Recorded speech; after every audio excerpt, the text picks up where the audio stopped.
Welcome to Election Night Live here on France 24, where we'll be bringing you the results of the first round of the legislative elections as they come in this evening. It is an election night with huge stakes. Could the far right come to power in France for the first time? How well will the new left-wing alliance do? And has the president's gamble to call this snap vote paid off? President Macron's decision, announced shortly after the far-right national rally came out on top in the EU elections, is, he said, an act of trust. Trust in the capacity of the French people to make the right decision. Tonight we're going to find out what the decision is. I'm Gavin Lee. And I'm Nadia Massi.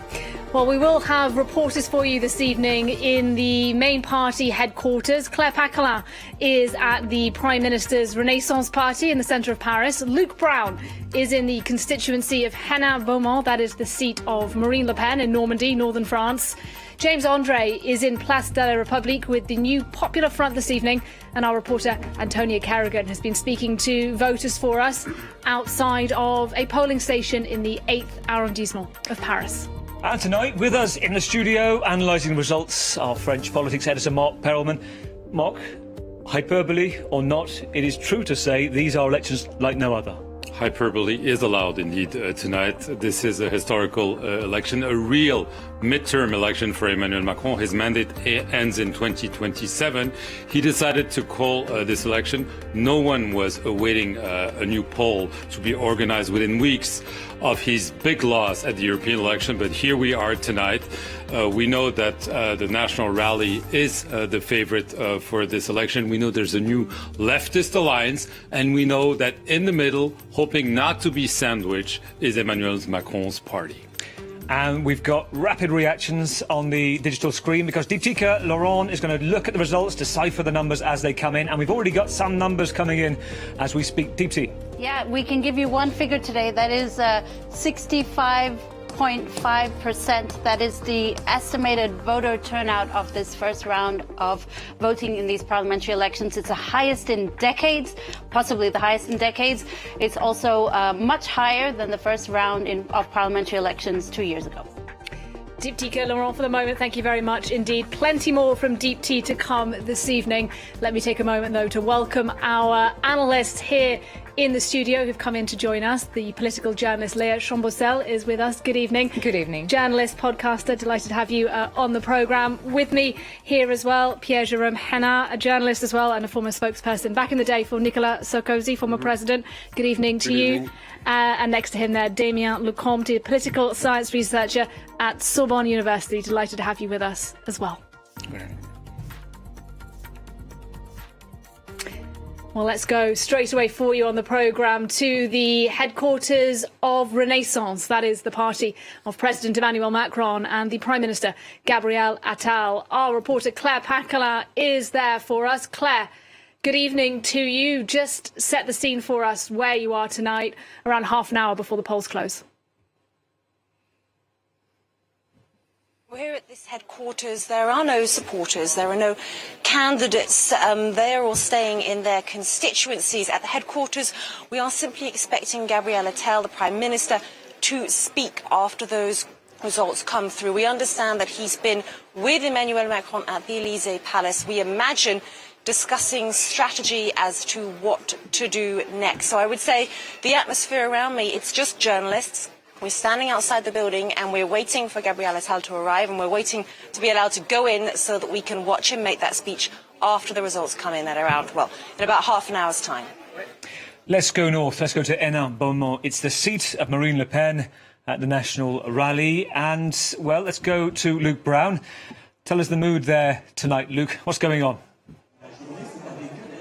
Yes, Gavin, I can pretty much confirm that the mood here is pretty much the exact opposite of what Claire's been describing there for Renaissance here at the national rally gathering in Hénin-Beaumont, the headquarters of Marine Le Pen, really the stronghold of Marine Le Pen.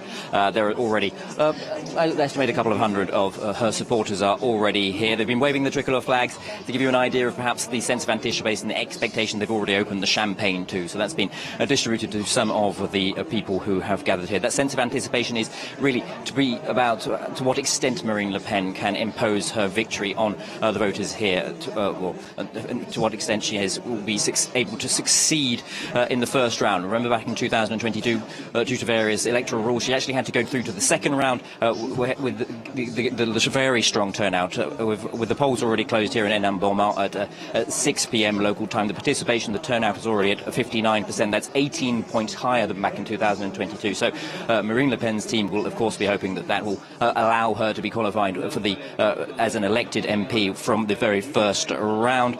Speaking to some of these supporters, there is a lot of anti-Emmanuel Macron sentiment, but also a lot of loyalty to the person and the figurehead of Marine Le Pen. We spoke to a couple of people. They were driving 45 kilometres to be here this evening. So they'll have to wait a little bit longer. Marine Le Pen is expected to take to the stage behind me about 10 minutes past 8 local time. That's just, of course, a few minutes after the election. The initial results will have been announced. So we'll be all eyes here. And, of course, for you, our ears, will be covering that speech in about half an hour's time.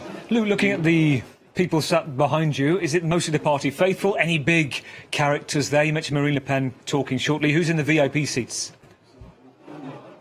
I haven't seen the VIP seats yet. I've been really speaking to some of the supporters, and as I mentioned, they've been driving not just from Hénin-Beaumont, but from many of the towns and villages in the north of France region. A lot of profiles that I spoke to are pretty similar. They've been followers of Marine Le Pen and the issues that she's been covering for a great deal of time. But one of the things that's perhaps changed is they were saying it's only in the past 12 months, the past 18 months, that they've actually become members of the party, and that gives them access to this kind of event. So it is a demonstration that her popularity is really growing. Of course, this is her stronghold, so that's to be expected. But it is a demonstration that with that extremely strong participation, just across all of France, we're seeing very strong participation and turnout. The likelihood, of course, that is likely to favour her in this position and this seat itself. We'll have to wait another half an hour to see whether that pans out and how that pans out across the country. Thank you, James. 23 or so minutes in the midst of electoral silence, worth saying right now as well. We can only say so much. Indeed, but let us cross nonetheless and speak to James Andre. He is our reporter this evening, who's at the headquarters of the new Popular Front, that newly formed left-wing alliance at Place de la République. James, great to talk to you this evening. You heard there our reporter covering Marine Le Pen saying, look, they're already opening the champagne bottles there. What's the mood like where you are? Well, for now, what they are doing is setting the stage, quite literally, because as you can see behind me, there's a giant screen here. They're putting up some barriers. And yes, there will be an electoral evening here for this new Popular Front, this alliance of left-wing parties, who will all be meeting up on this stage behind me, probably around 10 p.m. local time. Before that, they will be holding events in their own HQs. Now, indeed, La France Insoumise, France and Bard, has its HQ about 20 minutes walk from here. The Communist Party will be in Béthune, which is the city of their head. But we are expecting speakers here to come and address those who will assemble. Probably hundreds, maybe thousands of people are expected here to follow these speeches. We're expecting Igor Zanikiev for the Communist Party, Olivier Faure, who is the head of the Socialist Party, Marine Tondelier, who is the head of the Greens, and Manuel Bompard, who is the head of France Unbowed. So they should all come on the stage behind me to address the crowd that will most definitely assemble. But for now, people have not completely arrived yet. And of course, everybody here is hoping that this high turnout we've been seeing today will profit to the new Popular Front. James Andre, for now. Thanks very much indeed. Not far from James is Antonia Kerrigan at a polling station. People still voting in the 8th arrondissement. What's going on there, Antonia? Yes, well, we've been watching this polling station going like the absolute clappers all day long. It's starting to quieten down now, but there was a real rush in there just the last hour. What we know is that more than 73% of ballots were cast among registered voters in this polling station, so that is far from negligible. It's above what we expect to be the overall national rate, as we say, projected at 65.5%. It, of course, we've seen people in the streets out and about encouraging others to go and vote. We've also seen, every time we went into that polling station, it was absolutely ram-packed. So it remains to be seen exactly who benefits from this spectacular turnout. But what we can say, what we can attest is that voters are massively galvanised, those who work in this polling station. Although they say that it's a constituency that votes well, they say this is nevertheless an impressive turnout. Antonia, thank you. All right, let's take a moment to talk to some of our guests here in the studio with me. Damien Lecomte, perhaps let's start with you. Turnout then looking something like 65.5%. Big turnout. What do you make of that? What implications do you think that's going to have for this round and also the second round? Well, first of all, it is really interesting that you have this surge in voting turnout because it is not only the first snap election since 1997, but also the first since then that does not immediately follow a presidential election. Yeah. And since 2002, the French people were used to think of the legislative elections as only a byproduct of presidential election, which is quite a paradox because the legislative election is actually more decisive when it comes to form a new government. But now, when you have a new legislative election that does not immediately follow a presidential one, it shows that then the French people realizes that it is a decisive election that is going to decide who holds the power for at least the next 3 years till the next presidential election. So I think that it is a demonstration that legislative election can interest people when they feel that it is the election that matters. And now, of course, the big question will be to who it will benefit. It is not certain that one bloc is more mobilized than the other, so I'm looking forward to see the estimates. All right, Damien Lecomte, thank you very much indeed for that. Let's bring in Léa Chambourcel if we can. Your thoughts then on what we just heard there, particularly that really quite high turnout, 65.5%. Yeah, it's very, very well. I'm nicely surprised of this outcome. Why nicely surprised? Because, well, it's been decades that the participation rate on the legislative election was very, very low, like below 50%. So it was about time that people would actually turn out and finally get more politicized. And I think also what's very interesting is that we saw that since the announcement of the dissolution from Macron, the civil society was extremely involved, and the mobilization is really, really incredible. And this is something we haven't seen since 2002, when I wasn't able to vote at the time. But I remember people going down the street, organizing, making sure that we had procuration and that we were mobilizing people in order to make sure that people would go and vote. And the result is quite, is very, very, positive, because it's about time that people actually cast ballots. Well, something's brought people out, and it gives you the sense of how important tonight is. And I should say, if you're watching the Glastonbury Festival, put it on silent. Watching the Euros, put it on silent. It is a big night here in France tonight. Pierre Jérôme. Yes. I want your thoughts. A lot of analysts talk about the big things that might have led to this decision, this big moment by Emmanuel Macron to call this gamble. Immigration, irritation at the president himself, his attitude, as some see, and also inflation, the cost of living. Talk to me about the importance of those three factors. I think that the decision, the very last thing that has pushed him to do so was the result of the European elections. This was absolutely disastrous for his camp. Even though there's a lot to be said. But as one put it, an election is made to be won, but we can talk about, if we have some time later on to talk about the European elections, or actually the absence of campaign, because actually there was absolutely no campaign. But that's another topic. I think there are institutional reasons, political reasons, and personal reasons for the fact that Emmanuel Macron has chosen to do that snap election.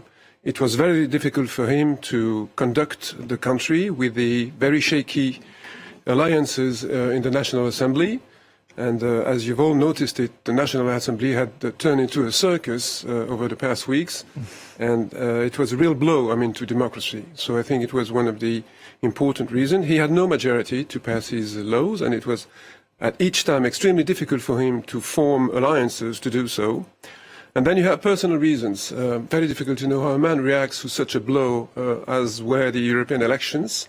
The pressure around him, there's been a lot of talks about councillors at the Élysée Palace advising him to do so.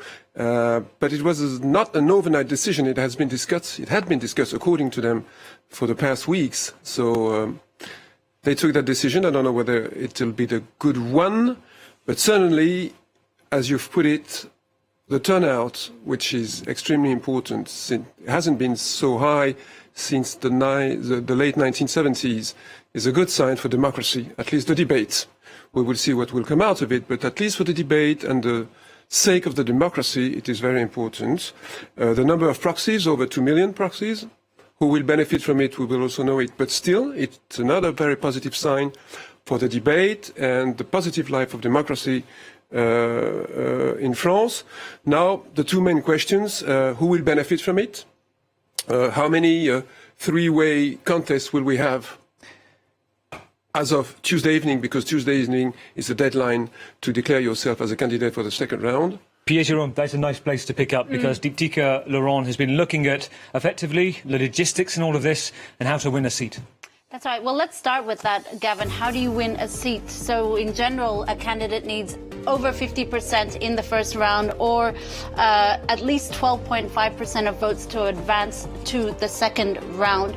Now, the National Assembly, so that's a lower house of French Parliament, is made up of 577 seats, each constituency representing thereabouts 125,000 citizens, and voting is done by direct universal suffrage. Now, as I mentioned, 577, that's a number of seats in the National Assembly.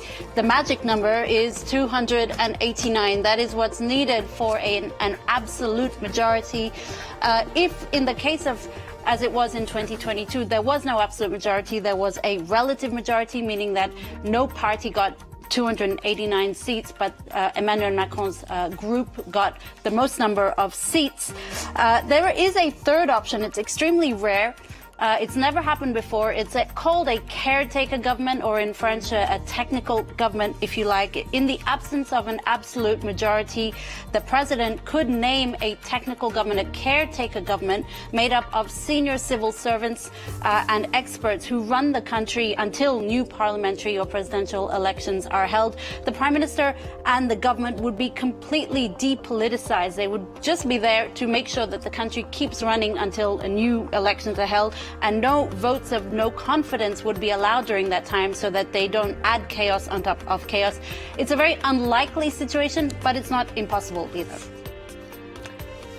All right, Mark Perelman, let's bring you in at this point then, our French politics editor. Mark, look, as we've said, turnout extremely high for a first round, and that is likely to affect alliances now and political strategy going into the second round. There may be plenty of seats, far more than there usually are in French parliamentary elections, where rather than there just being two candidates in the second round, actually there's three. Explain to us a bit about that and perhaps what kind of movement you'll be looking for after 8 o'clock. Well, obviously the key will be, first of all, tonight, but what happens between tonight and next Sunday, because the ground will certainly shake a lot, because we've never been in this situation before. New alliances, new political scene, and there'll be a lot of negotiations between parties, between candidates, because you have 577 different races, essentially, and each one is different. So we'll have a different result. Basically, yes, if you have higher turnout, it means you have more normally three-way contests. How do you get to a three-way contest? You have to get 12.5% of registered voters. If there's a high turnout, well, mathematically, it means you'll have more of those contexts. Will those who arrive third remain in the race or not? This will be the key, because the first estimate we'll have will be percentages. Yes, percentages are important, but at the last election, the Macron camp and the left camp had 25% each, but one came up with way more members in the National Assembly than the other one. So this is really going to be a difficult election to figure out tonight. We'll only know, of course, next Sunday, but what happens in between will be absolutely key. Tell me something, Mark, both for you and for you, Léa. You probably both, between you, covered more legislative and French elections than President Macron's had state dinners. Now, first, Mark, give me the idea of the mood in the Macron camp in the past 3 weeks. The Macron camp is depressed, annoyed. I even heard a tougher word against the president because they don't understand why he took that decision, why he betrayed them. Let's use the words I've heard, because the members of parliament, first of all, they were not told they're losing their jobs. Okay, nobody's going to cry for them. But nevertheless, he didn't tell anyone. He didn't tell his prime minister only a few minutes before. Yes, as was explained, there was a small circle of advisors who said, oh, maybe this could be a good idea. This could be a gesture everyone will remember, calling for midterm election. That's what essentially we have tonight, is unheard of. But the Macron camp, they're afraid, because Emmanuel Macron thought, okay, I'm going to be the center, pull people from the right, from the left, and the extremes will go away. Well, he could end up being sandwiched between a strong far right, and there's no other way to see it after what they got in the European election, and an unexpectedly strong left, which was able to pull off an alliance despite bickering, fighting for weeks and months and so on in the matter of 3 days. So his calculations seems to be pretty risky and doesn't make people happy within his own camp. Leah. Definitely, yeah. I mean, I'm not surprised, because Macron, he's the kind of person that has the habit of deciding on his own. I mean, it's not surprising at all so far. And it doesn't have much of the compromising culture, which he needed through these 2 years, because he had to do alliances with other parties at the National Assembly, and he did seem a bit complicated. It was not a total chaos. It was not an institutional chaos. I mean, he managed to pass his main bills, like, I mean, the pension bill was like a very key bill for him, and he actually managed to pass it through. So I do believe that his majority and members of his majority are absolutely shocked and have no idea. Also, when you compare to what happened before, I mean, it was a very strong majority, and obviously since 2022, it's a lot more difficult for them. For instance, they went through like uncertainty for a long time. Also, changing prime minister, like in 6 months, and then he suddenly comes up with Gabriel Attal. No one was expecting that. Everyone likes him at the National Assembly. Sorry, so that was actually a good point. Though it was a bit surprising, and lots of people were not expecting that. So yeah, I do believe that they're a bit stressed and not too sure about the outcome of this election.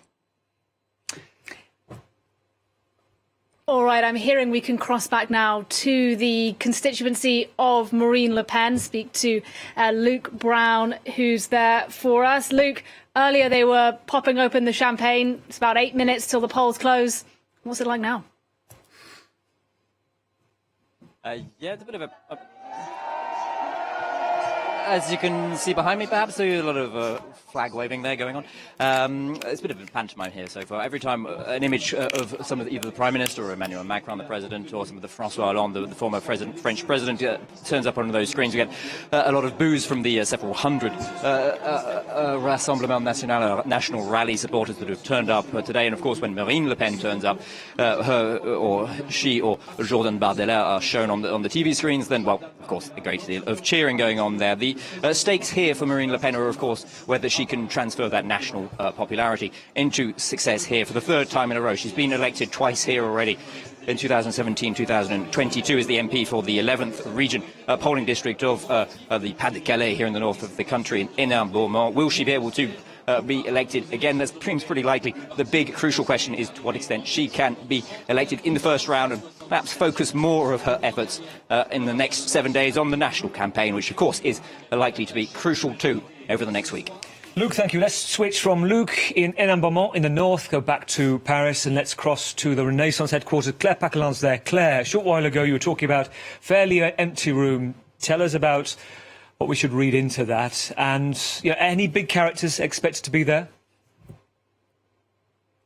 OK, we'll come back to Claire. Don't expect the silence as a sense of what's going on there. We'll be back to her very shortly. We've got about 5 minutes till we're unleashed in terms of electoral silence of what we can actually say. I want to go back to you, Damien. Talk about what you think the biggest factor is for voters. Is it immigration? Is it inflation? Is it irritation at the president? I think there is no easy answer because it depends on the voters. I think clearly if there is indeed a surge of the far right, it kind of suggests that for many voters, the idea to defend what they consider to be an old France, a France free of immigration, free of some some new progressive ideas, there is clearly a backlash against some progressive ideas from the far-right voters. But I think also there is clearly from a lot of voters, a lot of, how can I say that, the unpopularity of President Macron is also obviously a huge factor. And for the left wing, the fact that there is this threat of the far right has been also a really important factor to pull off this new alliance. And the fact that it is named the New Popular Front is obviously a reference to a front that was already made to counter the far right. So I think that is why the going back to the 30s, the same name being used for deliberate reason. Absolutely. You were nodding there. You wanted to come in. Go ahead. Yes, I fully agree with you, but drawing several conclusions from the European elections, two main issues were at stake and used by the extreme right-wing people, immigration and purchasing power. These were the two topics that were used and nationalized and made such as there was actually no European campaign. But on top of this, and you've mentioned it, just people hate Macron. But why do they hate Emmanuel Macron? Use the word. Macron? I mean, that's when you talk to people around you, it is extremely surprising. The guy has a lot of qualities, but a lot of defaults also, probably. But I'm very surprised by the level of hatred towards him, saying that he's not thinking like the other people. He's stuck in the Élysée Palace, doesn't understand anything, has never been elected, so he can't understand what people really needs. And I think this is a major obstacle. Thank you very much indeed for the moment. We are about 3 minutes until the polls close. Let's briefly speak to James Andre, our reporter, who's covering the New Popular Front. He's at the Place de la République. James, just as we're ticking down towards polling closing, tell us what's happening where you are.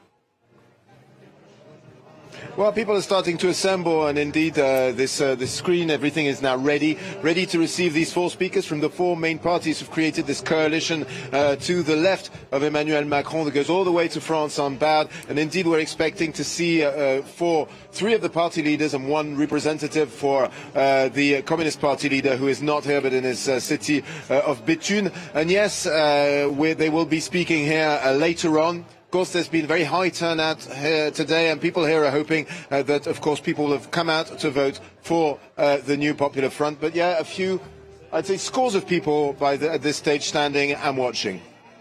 James, thank you. Let's come back to the studio a second, because Mark, you were wanting a word on Macron, the popularity issue with the man himself. Clearly, this has been a problem, but let's not forget that this has been a problem with other presidents. His predecessor, François Hollande, was so unpopular that he decided even not to run for re-election, and we can go back in history. Jacques Chirac was a deeply unpopular president, and after he left power, he became hugely popular. François Hollande is now more popular than so. But there is clearly a personal factor. And why? Because presidents here in France have so much power, and Emmanuel Macron governs as Jupiter, as he is sometimes called. And obviously, when he seduces people, this brings a lot of success. But when they turn around, you're on your own. And that's been a problem for him. And Léa Chambousel, Mark Parelman mentioning there, François Hollande, also pretty unpopular when he was president, yet though he's running again in this election. What do you make of that news? As for my personal opinion, I think it wasn't necessary at all. I mean, he's been president of France. That was fair enough, way enough for him, I believe. And now running for this election is very surprising.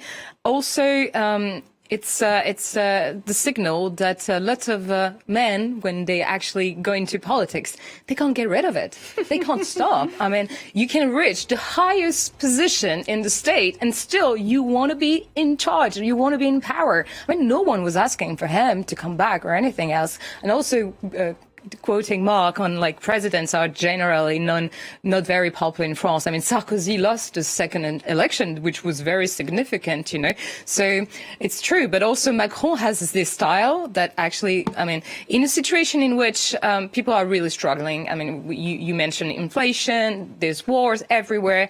I mean, the situation is chaotic. The rise of inequalities is huge. The public services are in big needs also. And And I think he didn't give the right answers, and also using the fear and the struggles of the people to just say, well, it's either us or chaos, while he wasn't doing much in order to make everyone's life a bit better, people's life a bit better. Well, the result is here is that people are just have enough and they want to try something else, though the thing that they want to try might be not the right, solution either. Let's also talk about the strategy of the Rassemblement National, the national rally of Jordan Bardella, the figurehead, Marine Le Pen. They're taking to social media, they're using it in such a way that brings in this popularity, distancing itself from the past, or at least appearing to soften itself.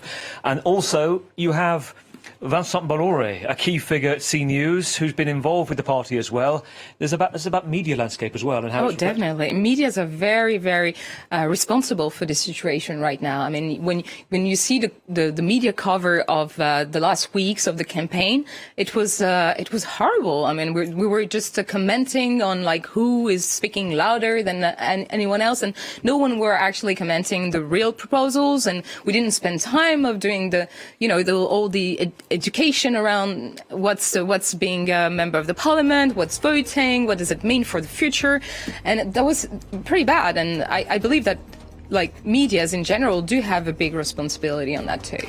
Indeed, the last seconds of polling now. Voting is about to close here in France in this first round of the parliamentary elections. Mark Perriman, final thoughts from you as we wait for the clock to hit 8 o'clock. Yes, a few weeks ago we were there on the set commenting on European elections. We said, well, it doesn't really count. Well, Emmanuel Macron made them count because we find ourselves in this uncharted territory where we're waiting for snap elections. People go out to vote in droves. This is the fact we know.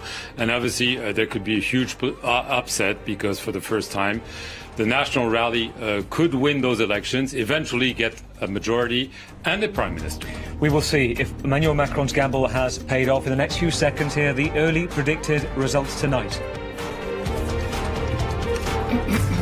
And this is the political landscape. The winners in the first round, 34%. It is the far-right alliance, almost bang on what the polls were suggesting. Second place, the left-wing alliance of the New Popular Front, 28.1%. There we're looking at third place, Emmanuel Macron's alliance, Together Party, 20%. That is a trouncing. This is a bad night for Emmanuel Macron in the first round. Then we move to the Republicans, who had kind of fallen apart after all the dominance of the Fifth Republic, 10%, a slight increase on last time. Unaffiliated left wing, 1.8%. Let's look at the smaller results as well. In fact, we'll get those in a short while. Mark, let's get your first snap thoughts on the result. This is indeed a landslide in French politics. The National Rally had never won another election than the European elections. They've won 3 in a row. They've now made history by winning this legislative election and by far getting a third of the votes in round one. This is a huge success for the National Rally. A good performance for this leftist alliance, 28%, because it didn't exist a few weeks ago. They were hoping that they would be able to challenge the National Rally. However, they've been some bickering, especially as to who would be prime minister between the far left, the more moderate left. This has probably hurt them. Emmanuel Macron's party, 20%. You could argue that it's not the catastrophe of the European elections where they only got 14% of the vote, but yet this is a major slap in the face. 20% is not what you would expect. 10% for the Republicans, or what's left of it. Historically, it's a disaster, but given where they are, it's maybe better than people would expect. I just want to warn our viewers that those are only percentages. Yep. And really, it's not misleading, but in a way it is, because what's really important is going to be the seat projections. At the last election, Emmanuel Macron's camp garnered 25% in the first round, the leftist alliance 25%, and in the end, Emmanuel Macron got way more MPs than the leftist alliance. So this will be the key. When we get the projected seats, then we'll have a clearer picture of what this totally new National Assembly looks like. Also, if I may, just at this time of the night, it's very we have to be careful with these numbers because major cities are closing the poll stations at 8. So these results, like this estimation, we have been obviously done before, and we know that major cities tend to vote more progressive, more left. So we need to see how these results evolve during the night also. All right, if you are just joining us here on France 24, a reminder for you of that first exit poll following the first round of the French parliamentary elections. 34% for the National Rally, 28% for the New Popular Front, the left-wing alliance, the presidential majority ensemble, or together in English, 20.3%, and the Republican Public Party, Les Républicains, on 10.2%. Clearly then, good night for the National Rally. Let's go straight to their headquarters, Hénin-Beaumont, the seat of Marine Le Pen. Our reporter Luc Brown is there. Luc, I imagine jubilation where you are. Yeah, jubilation, really a reaction of euphoria for the several hundred Rassemblement National Rally supporters that have gathered here to voice really their support for Marine Le Pen and for the party itself when those numbers were announced just after 8 p.m. local time. It is, of course, as Mark was pointing out there, those are unprecedented numbers for a party from the far right of the political spectrum here in France. So clearly, they're not really used to that kind of performance on a national level. Even in the past half hour, they've already opened the champagne, so there was perhaps a sentiment that they were expecting this to be a good night.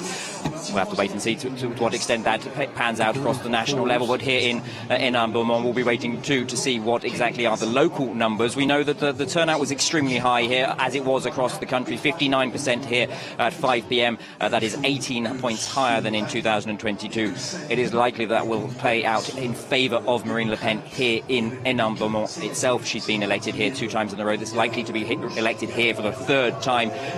It will be crucial for her to be able to demonstrate that she is able to be elected from the first round and concentrate on the national picture over the next 7 days or so. Now, I've been speaking to some of the supporters here, and there's a couple of things that we couldn't really talk about due to the electoral rules, but it's interesting to talk to people here to ask why exactly it is they're here. And it really does divide into 2 broad pictures. There's the anti-Emmanuel Macron message. We are expecting Marine Le Pen to be speaking in the next few minutes, so I will pass you over to her as she takes to the stage. But to return to those the issues that the people say that they're voting on here, there's the anti-Emmanuel Macron, the anti-President of France sentiment, which is extremely strong, and we've seen that over the past 3 weeks since the elections were called by Emmanuel Macron. Okay, Luke. I'll keep you posted if that speech does start. But also, of course, so those cheers are continuing. We're not yet seeing Marine Le Pen on the stage, but perhaps we can cross over soon. Luke, we'll flash straight back to you as soon as we can. I want to go first to Claire Paquelin at the Renaissance HQ. Claire, talk us about the moment the percentages came through, the sounds, the feeling, what's been going on? There are no supporters here for Emmanuel Macron or his Prime Minister Gabriel Attal. I'm outside the Renaissance headquarters. There are only journalists here, and we understand there's been a big change of plan. We had been expecting the Prime Minister Gabriel Attal to come here and make his speech, but instead he will be at Matignon, which is the Prime Minister's office, speaking later on tonight. Now, the candidates, as well as their supporters, they're watching the results, or they have been watching the results in their individual constituencies tonight. That, we understand, is because they knew there was nothing to celebrate tonight. They knew that there was going to be nothing to party about. There are no big outdoor gatherings, as we're seeing at the Place de la République for the left-wing alliance. There's certainly not the kind of champagne and party that we're seeing. Luc was just describing at Hénin-Beaumont. Marine Le Pen's Thank you for that. We'll go straight back to Hénin-Beaumont. Here is Marine Le Pen from the National Rally. Mes chers compatriotes, fellow citizens, la démocratie a parlé. democracy has spoken, and the French people have decided to put the Rassemblement National and its allies at the head of the vote and have basically wiped out the Macron bloc. First of all, as the head of policy, I am very happy that we have seen such a high participation rate, which gives even more weight to the decision tonight. The French people have clearly tonight showed that they wish to turn a new leaf on 7 years of power that has looked down on them and has corroded institutions. I would like to thank all of the voters and to note that this is the first step in a path that will bring duty and honour. My thoughts go particularly to the 11th circumscription of the Pas-de-Calais that has re-elected me tonight as well. That being said, nothing is decided, and the second round will be important. It will be important to make sure that the country does not fall into the hands of the NUPES coalition and a coalition of far-left anti-Semitic, violent and anti-Republican elements. The most violent activists from NPA, from LFI and from community movements will put forward Jean-Luc Mélenchon as Prime Minister. And the second round will be important because this is the opportunity to give to Jordan Bardella an absolute majority in the French Parliament.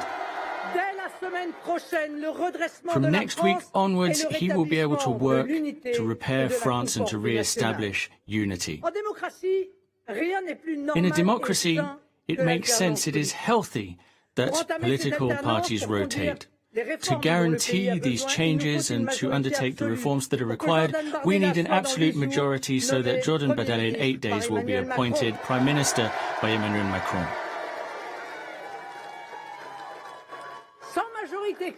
Without a clear majority, Jordan Bardella will find himself prey to inertia, to politicking, and to all sorts of obstacles to the real change that the country needs.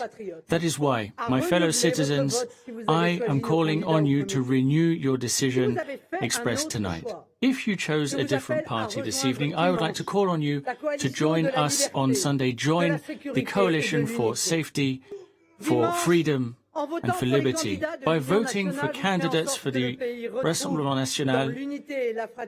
You will be part of a fraternal movement and give us energy to be one together. In the coming days, beware of those who are proffering fears and unjustified threats in their desire to prolong a system that has lived its life. No French person will lose any rights. On the contrary, we will guarantee rights, and as soon as the situation allows it, we will create new rights for everyone. My fellow citizens, on the 30th of June 2024, hope is born anew, and on the 7th of July, make sure that the people win. Long live the Republic, long live France.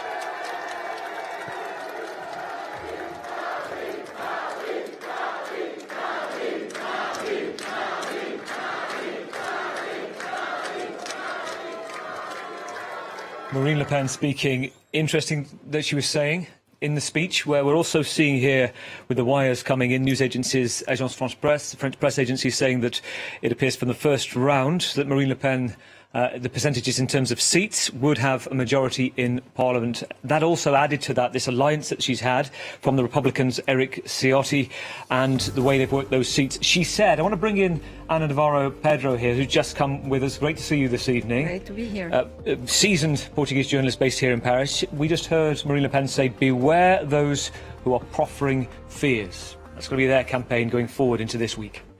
Yes, well, the first one installing fear in France is the president, who's talking about civil war this week, just before voting. So that was kind of astonishing, again, coming from him, the one who is supposed to be the president of all French, and to represent stability and the full strength of the French state. Secondly, yes, there are lots of fears going around. That might be, even tonight, some upheaval, some scuffles, even more. I believe some merchants, some commerce, some shops in my area, mainly banks, for instance, and insurance companies, were told to cover their front doors and, their windows that are in glass, because they might be, kind of broken in tonight. So all of this contributes to a climate of fear and a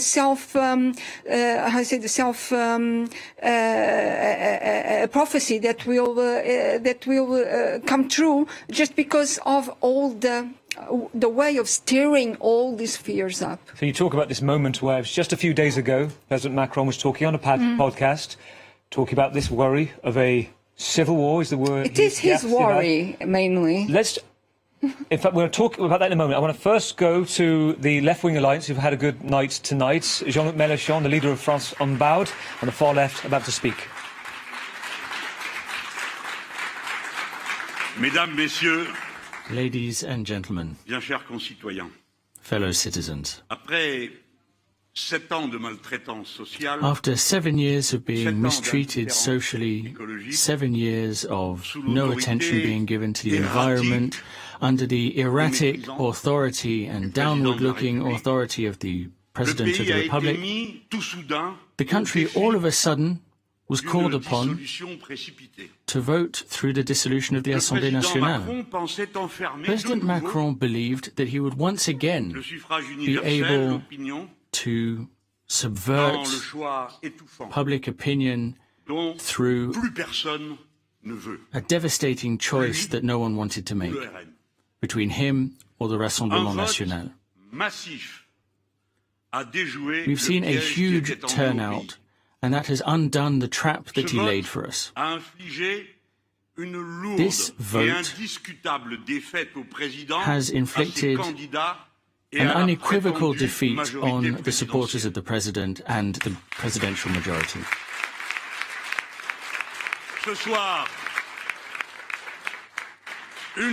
This evening, there is one thing that is sure.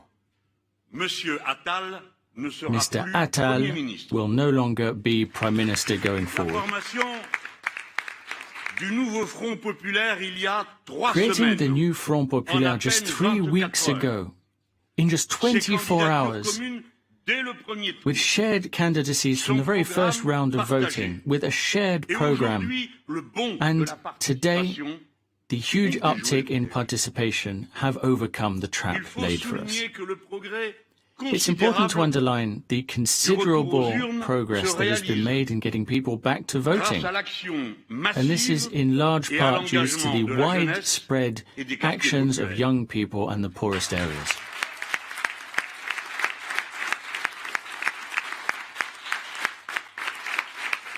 Je veux solennellement I wish to solemnly thank the tens of thousands of men and women who fought alongside us to make all of this possible. Now we are moving towards a second round of voting, and it's going to be exceptionally intense. The country will need to choose. Will the country decide to make its divisions worse, social inequality worse, religious differences worse, differences in skin colour, geographical or social background? Or will the country decide to unite to create a single people working to help each other and working towards the common good unconditionally? That is the choice brought to us by the second round. On the one hand, the new Front Populaire or the Rassemblement National. In this situation, there could be no other way forward. There could be no other reasonable request to put to our people than the following. We must give an absolute majority to the new Front Populaire. It is the only alternative.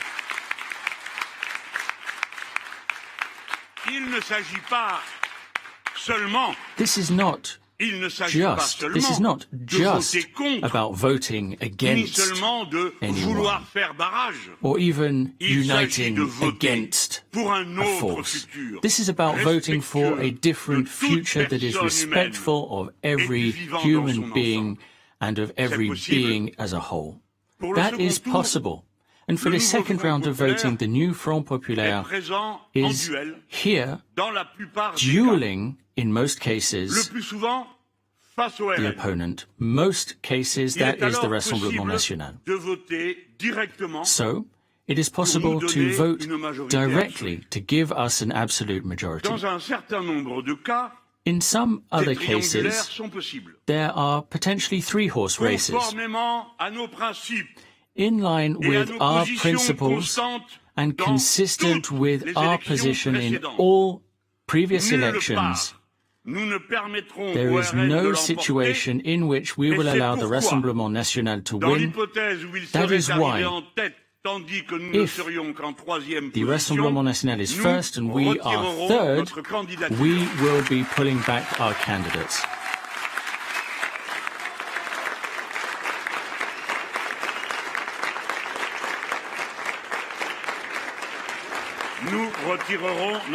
We will be pulling our candidates out in that situation.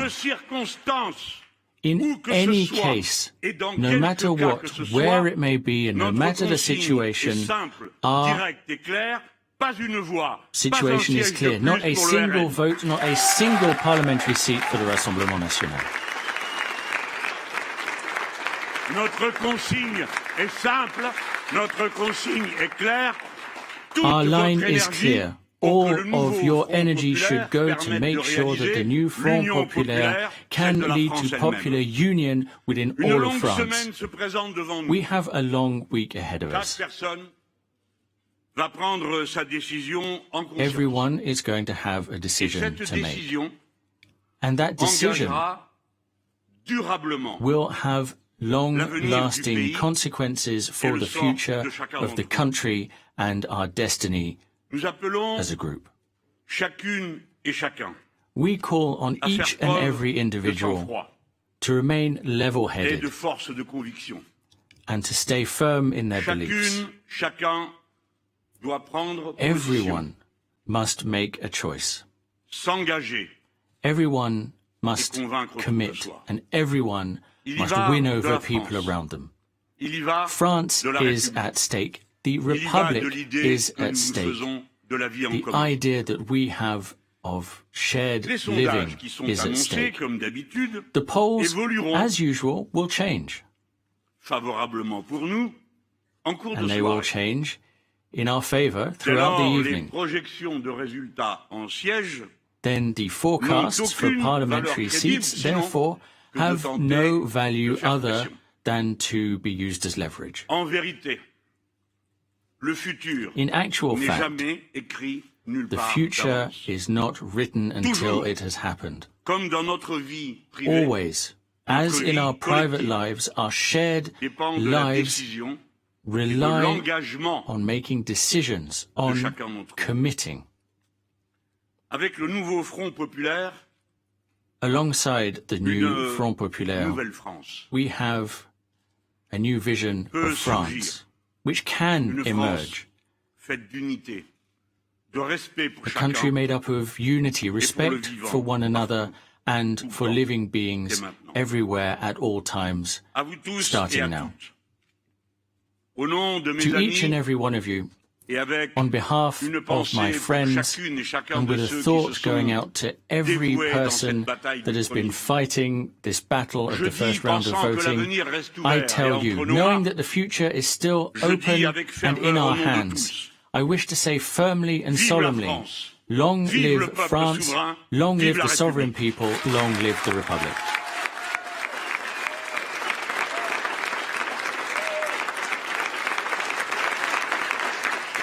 Jean-Luc Mélenchon, the head of France Unbowed, La France Insoumise, speaking live there after the exit polls suggesting they've got 28%, the new Popular Front, in the first round of this election. Jean-Luc Mélenchon saying there that French people need to give them a mandate to govern in the second round, saying they need a majority. But he then went on to say, if that isn't possible, that some candidates will stand aside, he said, in order to stop the far right, the National Rally, from seizing power in 1 week's time. Well, let's cross live and speak to James Andre, who's covering developments for us from the headquarters of the New Popular Front in Place de la République in the heart of Paris. James, your reaction to what we just heard there from Mélenchon? I think what's very interesting in what Mélenchon says is indeed he's trying to obtain an absolute majority. And what he did also say is that indeed, when it comes to this election, yes, nothing is done at this stage. Of course, there is a second round. And it's interesting because he did explain what his strategy would be. And that means that today, indeed, Jean-Luc Mélenchon said that the candidates for the New Popular Front would step out of the races where there are 3 horse races where they're in 3rd position. Now, I was speaking to some supporters of the New Popular Front here, and they were telling me that what they hope to hear tonight is to hear Emmanuel Macron or Gabriel Attal say the same thing, basically to block the national rally. For now, as you know, the French president has basically said it was neither nor, basically putting the national rally and this left-wing bloc on the same level, saying that the only credible alternatives were himself. But of course, after the result that we've seen tonight, we'll see if he does make a difference between the extreme right and the hard left, and that is something that militants want to see. They want the president and Gabriel Attal to call for the same thing, where Ensemble is in the 3rd place, to step down. So we'll have to see if that happens tonight. But of course, yes, now it's going to be this new strategy that's developed, and only 1 week to campaign for the 2nd round. Yeah, this is a call and response moment, James, isn't it? Waiting to see now what comes back from Emmanuel Macron and the party. Let's also to try to understand why we're talking about Agence France Presse and other agencies saying this is a majority in the 1st round, potentially for the far right. Let's cross to Deeptika Laurent, who's going to split and look at for the percentages and how they appear as seats in the National Assembly. Well, Gavin, this is, of course, just an estimate of the 1st round, but you do get an idea. I mean, this is here the far right, and at the moment of June 2024, when Emmanuel Macron dissolved Parliament, they had 88 seats in Parliament. So that is a huge, huge, huge jump for the far right. This is Emmanuel Macron's parliamentary majority, presidential majority, and at the moment of dissolution, they had more or less, we'd say, 250 seats if you count also the other parties that had joined with his political party. So you really get an idea of how high the far right has gone, how low Emmanuel Macron has gone in these estimates. Here, this is a new popular front, so that is that left-wing coalition encompassing parties from the hard left, but also the Socialist Party. They are, again, projected about 125 to 165 seats. So a very, very different-looking National Assembly according to these first-round estimates. It is, just to get the perspective of this, Deepti, as well. When we're looking at, the 5th Republic, since Charles de Gaulle, we had 2 parties. We had the Gaullists and you had the Socialists. And in 2017, suddenly Emmanuel Macron comes along. They have a majority, have 350. They can work out a presidential majority. They need 289, go to 2022. They suddenly have around 250. They don't have what they need. Now we're really seeing a shrinking of the centre. Absolutely. Indeed. I mean, once again, I think it's important to bring up that number you mentioned. 289 is what you consider the magic number, if you like. It is the number needed for an absolute majority in Parliament. It wasn't the case in 2022. This is why we've sort of had this Parliament that's really been stalled for the past 2 years.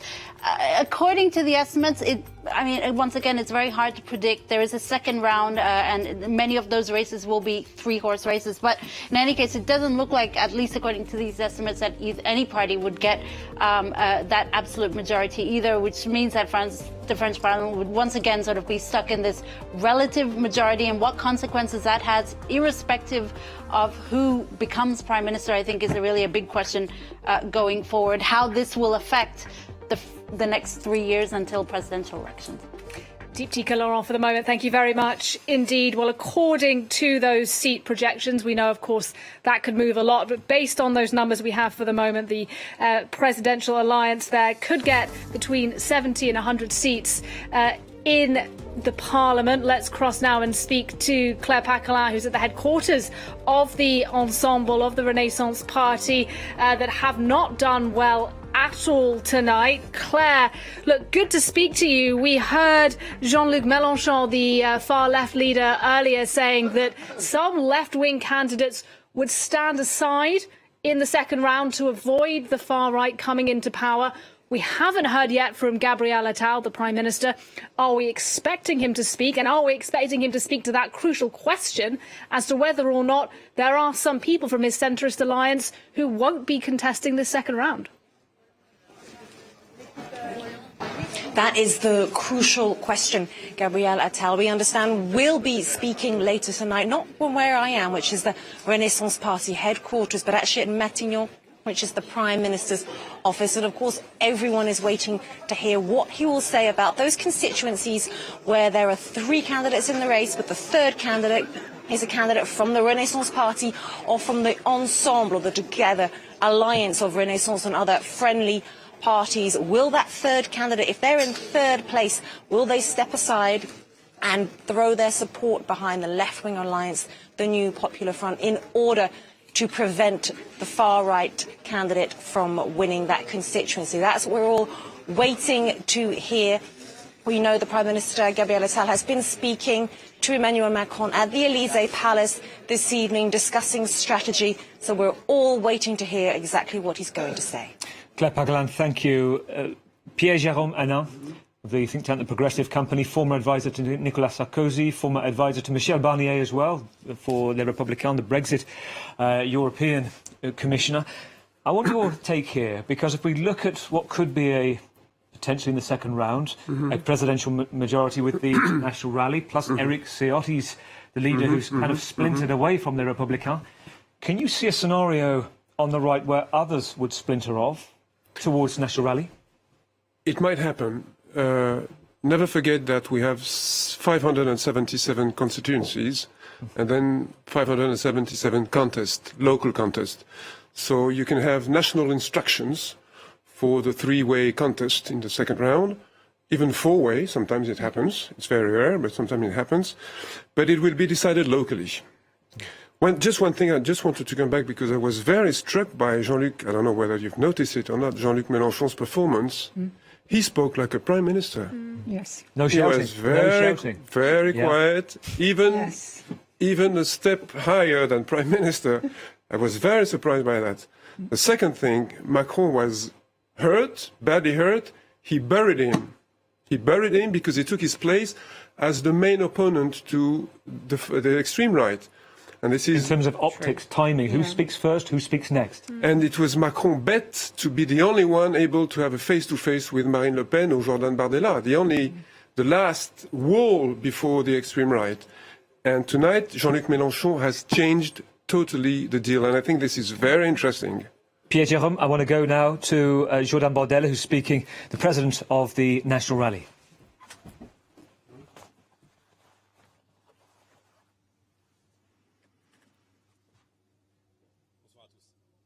Good evening.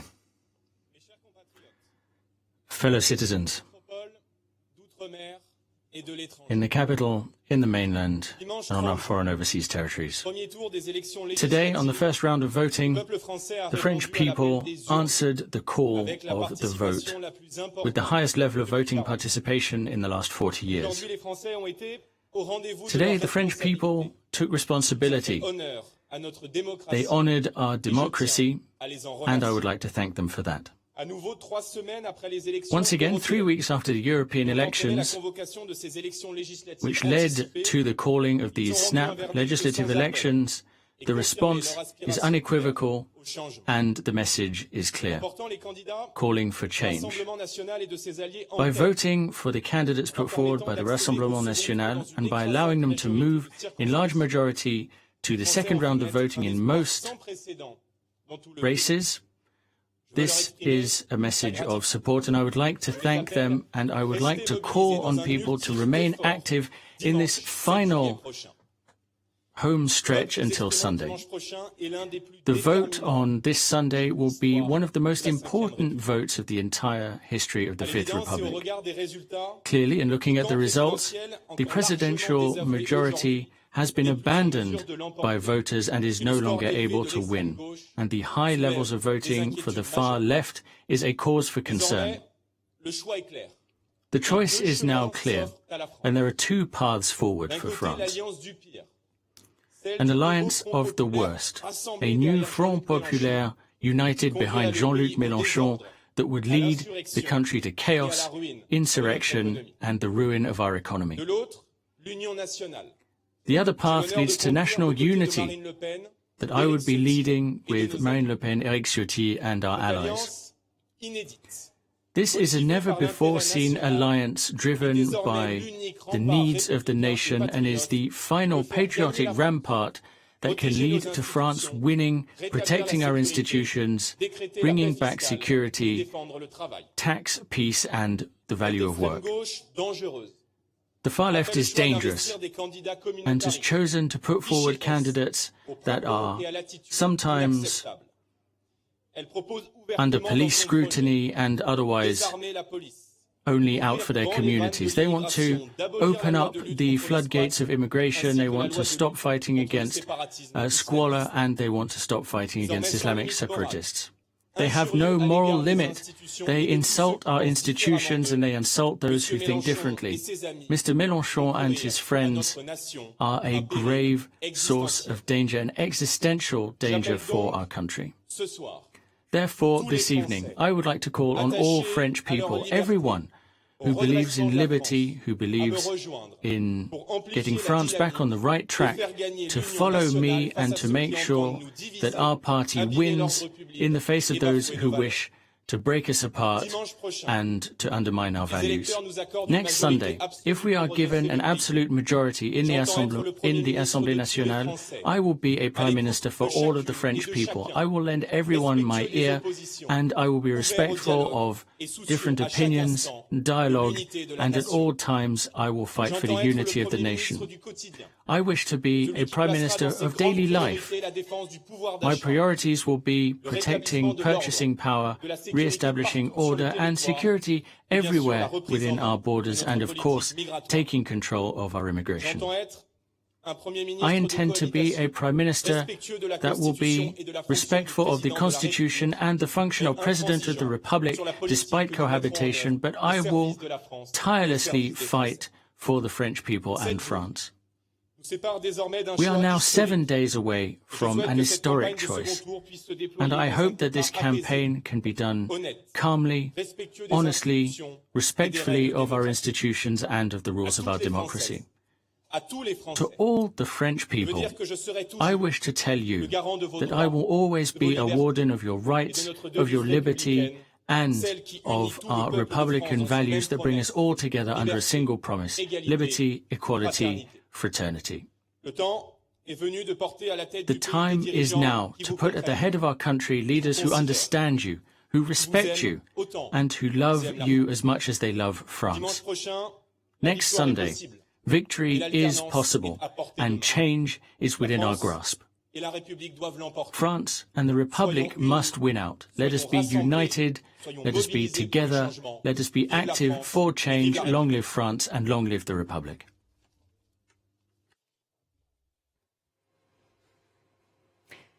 Jordan Bardella speaking live there following the results of the first round of the parliamentary elections here, showing the National Rally have won, according to the exit polls, something like 34% of the vote. A big win for them. Leah Chamborsel, I'd like to bring you in at this point, if I may. Jordan Bardella there saying, look, if the National Rally succeeds in forming a government, if they do well again next Sunday, it would be, he said, a government of national unity. But he said, of course, immigration would be one of the top issues they want to tackle to do differently to this government. So let me ask you, look, it is quite possible then in a week's time we could have a far-right government here in France for the first time. What might that look like tangibly? Well, it's going to be quite scary for a lot of people, obviously. He's talking about fraternity, equality, and all these values, but that's not what they actually, promoting. They're promoting hate.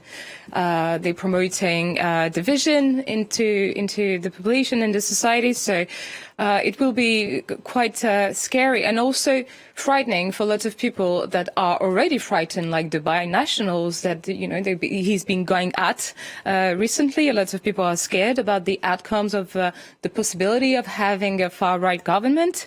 So it won't look too good. Though it's very hard right now, again, to say that this might happen. And also in his speech, what's very interesting is that he's calling Jean-Luc Mélenchon and the new Front Populaire his main opponent right now. So I wouldn't be surprised that there will be a twist into the second round, because right now it's impossible to say what's going to happen. Also, what will be quite decisive and crucial will be in the three-ways contest constituency, what's going to happen and who is going to be doing withdrawals or not. We'll come back to you. We're going to go to Edouard Philippe, former Prime Minister and part of the coalition with Emmanuel Macron. What the future of our country is going to look like. Polarisation of public discourse could very well lead to a direct opposition between extremes. This will not be good for democracy, for public debate, or for France. For the second round of elections, I of course call on you to vote for the Horizon, Renaissance and Modem candidates who are still in the running. When they are fighting against the extremes, I would call on you to vote for the Communists, Greens, Social Democrats, despite differences that we're all aware of, are still fighting for liberty and are still fighting for order, for the rule of law, for the independence of our justice system, are still fighting for the idea that Europe is a source of solutions and not problems, fighting against Islamic radicalism, fighting for fairness and the value of work. Therefore, I believe that no vote should go to the Rassemblement National and no vote should go to La France Insoumise, with whom we have fundamental differences in values. In line with that position, I call on candidates who may be in the third position, therefore who have no hope of winning, to promote the election of one of the candidates from the parties with whom we have the same democratic ideals. Our country is full of resources. We know how to act when we have to, but sometimes you need to see the cliff to know it's there. And the cliff is indeed there. We need to rebuild the right and the centre parties. I'm ready to do that. Long live the Republic, long live France. Edouard Philippe, you always know when somebody's going to come to an end, or it's a minister. Long live the Republic, long live France. Let's bring in Mark Perelman. Mark, Edouard Philippe, former Prime Minister, saying sometimes you have to see the cliff to know what to do next. Now, it's notable, just a few days ago, he was talking about his frustration, Emmanuel Macron calling this. And let me quote to you the words of the former president as well, who's standing as a candidate this time, François Hollande, saying it is the end of Macronism. How do you see that? Well, we just saw an illustration of that. Who did we see speak? Jean-Luc Mélenchon, not even talking about Emmanuel Macron, saying he's forgotten. Marine Le Pen, Jordan Bardella, they're already talking about the second round. You're my enemy, this is the enemy. Macron, let's forget about him. And the very symbol of Edouard Philippe, who was his first prime minister. They've had their differences, but it was mainly behind the scenes. Now, going in front of the microphone before the prime minister, Gabriel Attal, and saying, okay, here is what I advise our candidates to do in the second round, because there'll be a lot of horse trading, obviously. And I'm ready to take up the challenge of rebuilding the right, rebuilding the center. So they're all essentially erasing Emmanuel Macron from the scene. Let's not forget that Emmanuel Macron is still the president. His mandate still runs until 2027. He has already said that he will not resign. But depending on what will happen in the second round, if there is an absolute majority for the National Rally and its ally, it's a big if, because the calculations are quite complicated, they'll probably put a lot of pressure on Emmanuel Macron, saying, you've lost the European elections, you thought you could pull off an upset with the legislative elections. This is not happening. You're a weak president, you're a lame duck. Why don't you go out? And so there'll probably be a lot of pressure on him. But it's interesting to see that the Macron camp is nowhere to be seen in the polls and in the talks right after the results are in. What has to happen if you're part of the Macron camp tonight, knowing that, as you say, he's been very, well, not visible at all on the campaign, not part of Gabriel Attal, the Prime Minister's promotional campaign video? Does he need to speak tonight, the President? He already issued a statement immediately after 8 p.m.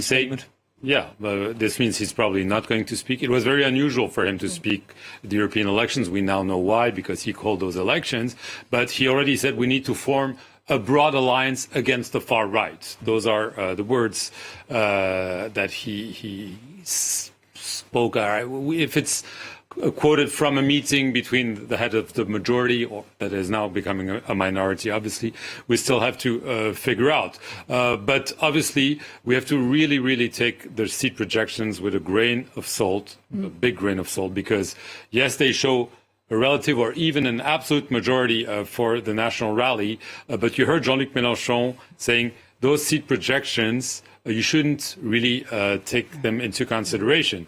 I just want to remind our viewers that in 2022, the seat projections for the national rally was they would get 12, 20 MPs. They ended up with 89. And so it could be the other way around. So, and just the last point, there are, according to our partner, there should maybe up to 300 three-way races. This is a record. I mean, the highest was 105 in 1997. And so, by definition, if you have three-way races in over half of the constituencies, it means this is still a wide open race, at least in terms of forming an absolute majority. Emmanuel Macron will not have one. It will be very tough for the left, but it could also be tough for the far right. I think it was Donald Rumsfeld, former Defence Secretary, who once said there are known knowns, known unknowns, and unknown unknowns. And that's summarised. That's where we are. Where we are tonight, indeed. Gavin, thanks very much. Let's speak to Diptyque Laurent, though, who's been crunching some of the numbers for us at our screen. Diptyque, what have you got for us at 8:45 this evening? Well, Nadia, what we do have is a breakdown of those projected results according to the various alliances. So this is the far-right alliance according to projected seats. So you see that they're projected to get about 204 to 244, and the Republicans about 26 to 36 seats. The Republicans, the conservative group, of course. You have also the breakdown of the New Popular Front, that is the left coalition. So you have the Greens projected about 28 to 38, the Socialist Party 33 to 43, France&ccedil, so that is of course the party, Jean-Luc Mélenchon's party, 58 to 72, the Communist just about 6 to 12, and for Emmanuel Macron's Together alliance, well, about 53 to 71 seats for his Renaissance Party, Horizons 4 to 10 and 13 to 19 for the Democratic Movement. And just one more figure as well, this is the voter turnout as it the latest or last figure we'll get for the first round, 65.8%. The first round 2 years ago was 47.5%, so a huge jump there also on voter turnout in this first round. 65%, the biggest turnout in more than 40 years. I want a quick word with Ana Navarro Pedro, seasoned Portuguese journalist following the twists and turns of French politics. Just give me your assessment of where we are. We heard Mark to say, you know, this is the second part coming, to quote Emmanuel Macron, favourite expression, mais en même temps, but at the same time, we could see many scenarios now. We can see many scenarios, 300 triangulars, meaning 300 second round voting with 3 candidates. There will be an intense night of horse trading tonight, because I believe the lists, correct me if I'm wrong, will have to be turned in by tomorrow, 12 a.m. Tuesday evening. Okay, so Tuesday still, it's going to be intense horse trading, and many times they'll have to consider the local aura of a candidate that may not be very popular in national terms, but may win the seat locally. So this can change things. But we've seen, as Monsieur Annan said before, Emmanuel Macron, the president, being stripped of his main opponent of the extreme right wing. And we have seen him stripped also of his main argument, moi or chaos, me or chaos, because Bardella, the Jordan Bardella, the national rally premier, has assumed that role tonight. So Emmanuel Macron is being forgotten. We are waiting for Gabriel Attal. Now, is Brutus, is the adoptive son, going to kill the father tonight and do like Edouard Philippe, and say, okay, wherever we are third, we are going to forget it, drop it, or will he bend his knee to Macron? That will be interesting to watch. Et tu, Brute. Indeed, and as you say, we are still waiting to hear from Gabriel Attal. We have, heard, both tonight already from Marine Le Pen and from Jordan Bardella. So let's cross to the constituency of Marine Le Pen in Normandy. And Luke Brown is covering developments for us from there. Luke, both leaders speaking already tonight. Give us a sense of who you've been speaking to, of the mood, of the latest this evening. Yeah, quite clearly the mood here has been euphoric for the past hour. Indeed, before the results were announced at 8 p.m, there was a sense of joy and satisfaction with the process of the results. I'd just like to return to the speeches themselves. I thought there was a bit of a contrast between what Jordan Bardella had to say, which was rather ideological and very much a political speech, whereas it was more of a victory speech, very much a victory speech from Marine Le Pen, who spoke here in Hénin-Beaumont in the north of France about half an hour ago. It was a victory speech because, of course, she also announced that she has been elected in the first round. She's one of the rare beneficiaries of that, one of the electoral rules. That means if you do well enough, you don't have to qualify. Don't have to go to the runoff next week. That will allow her to focus on the campaign, the national campaign, over the next 7 days. Some of the quotes from the Marine Le Pen speech are very interesting. She said she wants to turn the page on 7 years of contemptuous, corrosive power. That anti-Emmanuel Macron sentiment is one of the strongest things that you speak to when you speak to, you hear when you speak to the voters that have gathered here. He has really very much turned into a pariah figure in many communities, not only here in Hénin-Beaumont, but of course around France. That's what we've seen in these elections and in the European elections of 3 weeks ago. Marine Le Pen also calling very much to focus on bringing together as many voters as possible to hand a strong absolute majority to Jordan Bardella and the keys to Matignon, the Prime Minister's office. That's because, of course, the exit polls don't actually give the National Rally an absolute majority, so she does have her work cut out if she wants to achieve that objective. So she was calling on voters from all colours, from all of the spectrum of the French political from all of the French political spectrum to join her party. That is a demonstration, really, that she has perhaps not as reassured as the euphoria has been demonstrated. Was one final thing I'd like to cover from the speech from Marine Le Pen, is very much putting it in the historic context. She said, in a democracy, there's nothing unnatural about a change of political power from one party to the other. But of course, when we're talking about the National Rally, the Rassemblement National, which is the latest incarnation, if you will, of the National Front, it is unnatural. So for her to be able to say that have that kind of message is pretty groundbreaking, if you will, here in France, and it is a demonstration of perhaps the success she has had in normalising that party, her party, over the past 12 years. Brown in Hénin-Beaumont. Let's go about 350 kilometres from here. Let's go to Brussels. Let's bring in Pierre Benazet, our correspondent there, because we're in a situation now, yes, lots of caveats apply, Pierre, but at the same time, if we're looking at cohabitation, if by the second week we're looking at a Rassemblement National, a national rally Prime Minister, this is going to affect the relations deeply with Brussels and Europe. Yes, quite. And, well, obviously, none of the 26 other capitals are reacting as yet, because first, they carefully and cautiously avoid commenting on national politics in another country. First, and then second, they also want to have the full results before assessing what their position will be. But obviously, it's very worrisome for them. First, because they do not understand. They do not comprehend how the French politics work.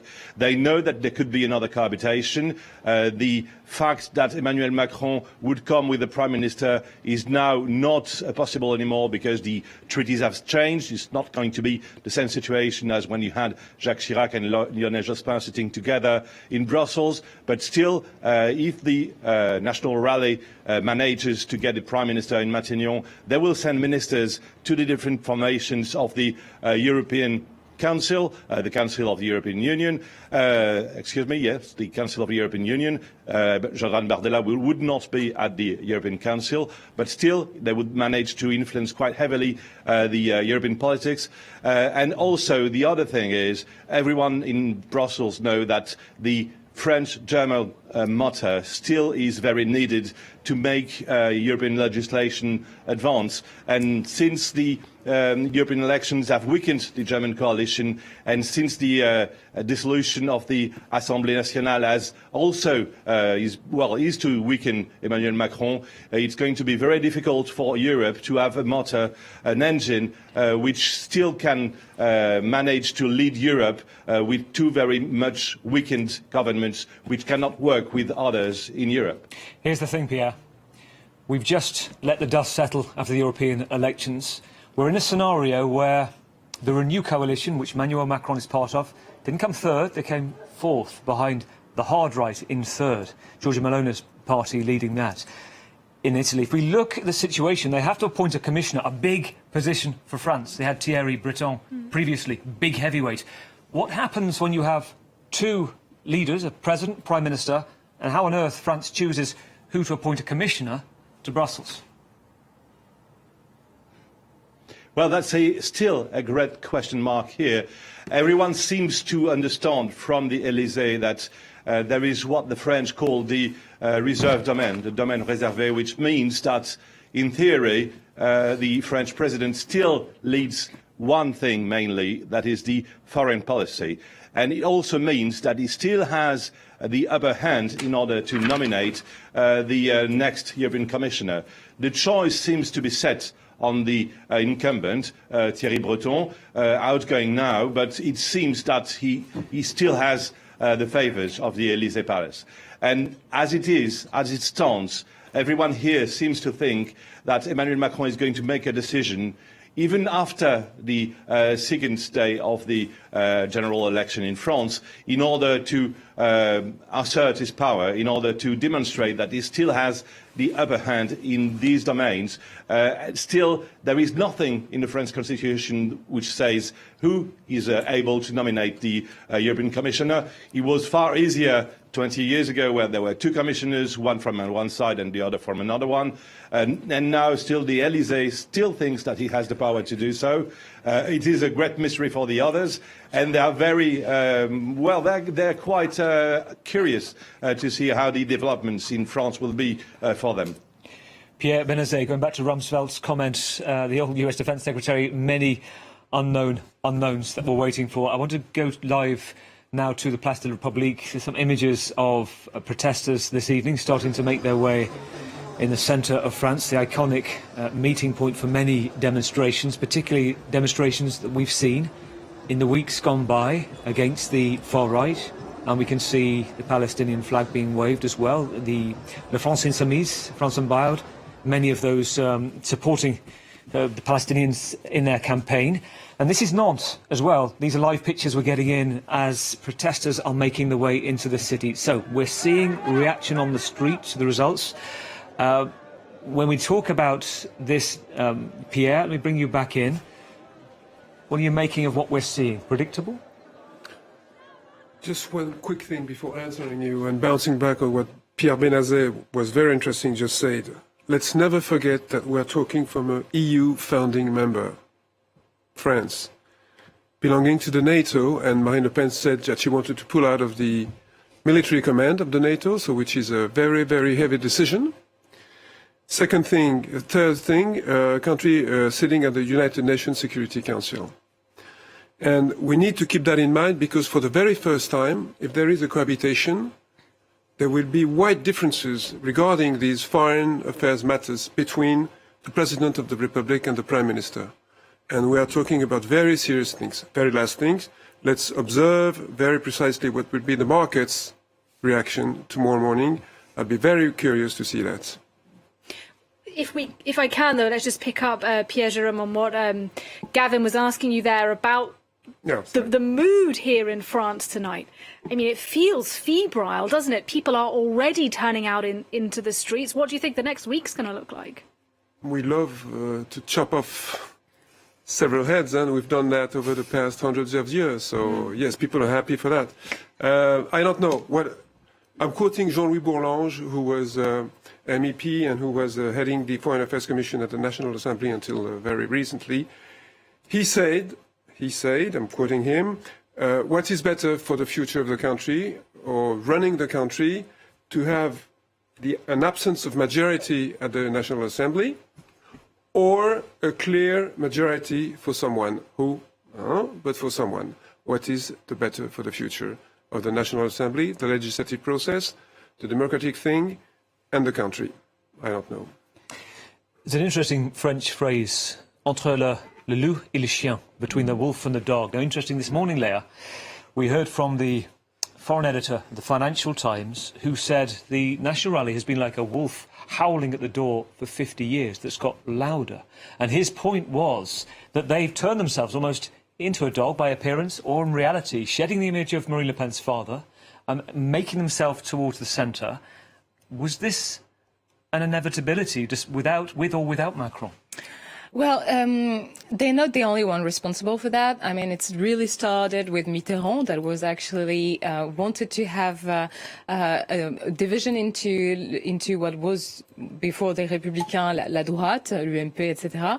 So he wanted to have a division into that. So making le Rassemblement National, Front National at the time, to have a bit more visibility in the media also, and to talk about it, was a strategy for the French president at the time, to have a division on the right wing.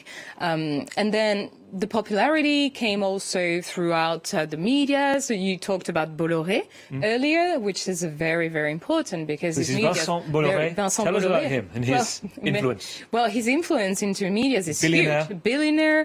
They call him the French Rupert Murdoch. Yeah, absolutely. It's a perfect comparison. Millionaire, has a lot of medias, and has a lot of audience also, with more or less opinion journalists or editors, as they call themselves, having a very strict and strong speech on immigration, quite racist, let's say the word, because it's the reality.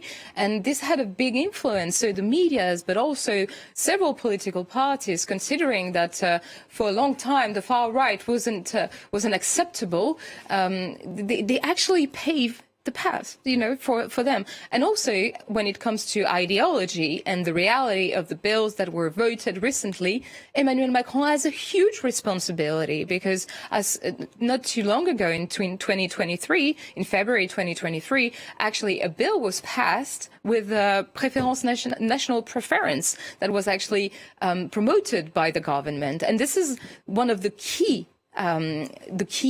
measure of the National Front and the Rassemblement National.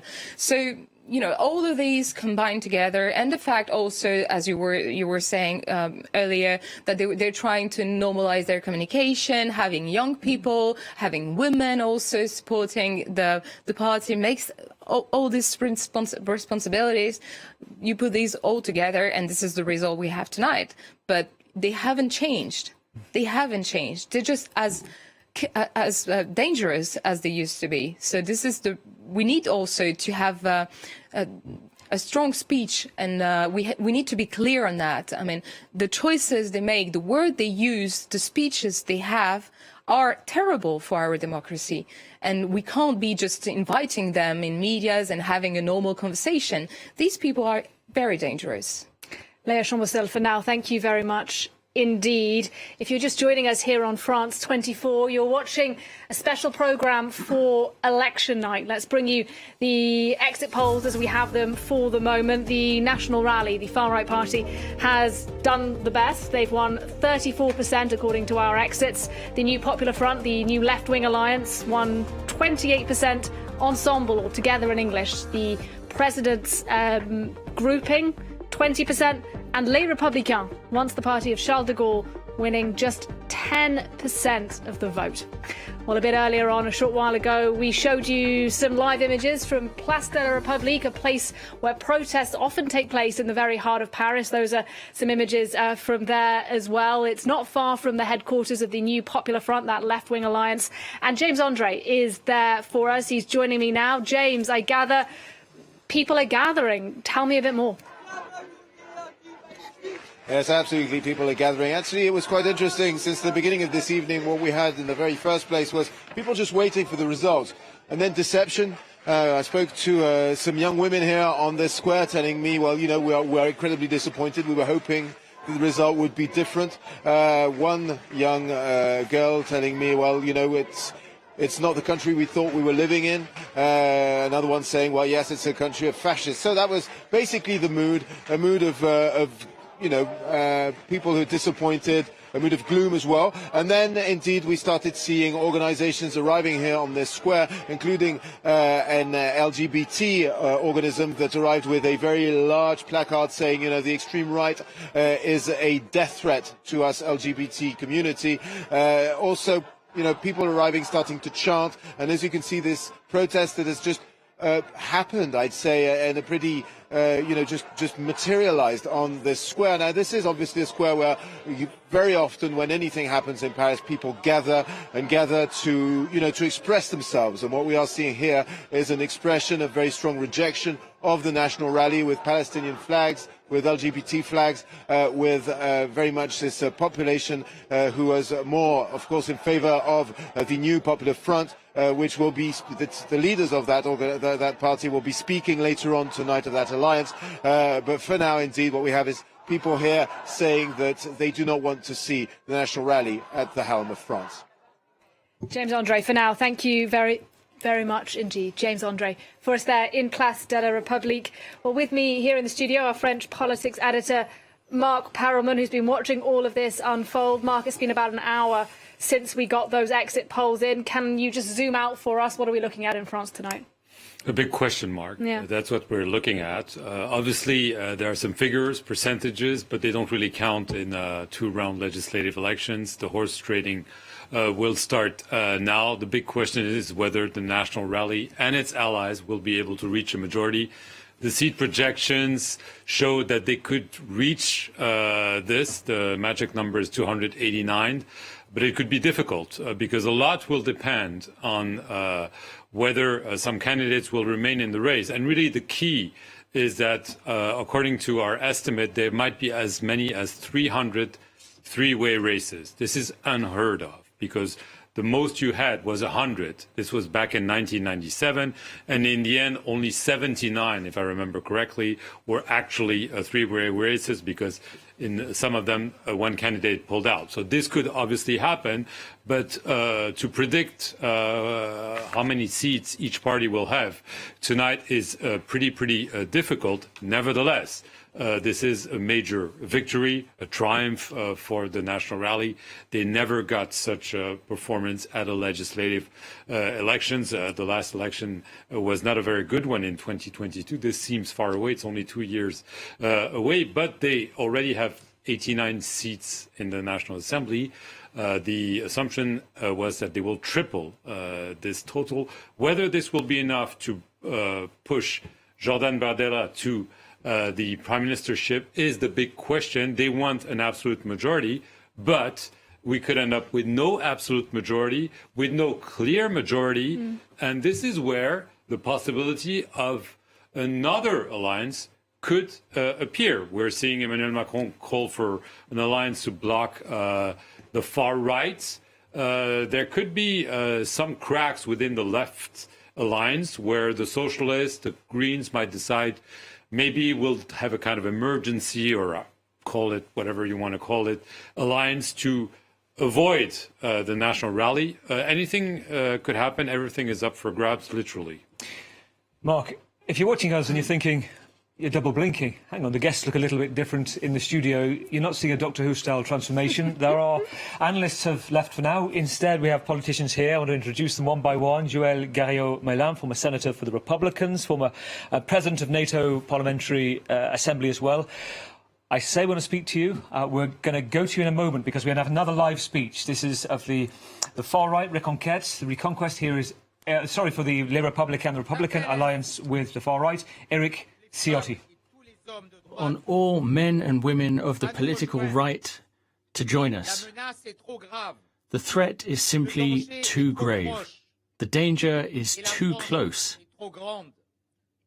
And France is too great to be abandoned in sterile politicking.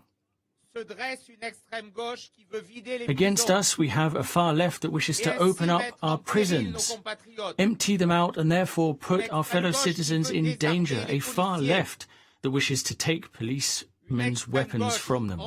A far left that is preparing to approve 100 billion in extra taxes for the French people, especially for the middle classes, by bringing together the two major wealth taxes with a marginal rate at 90% on revenue.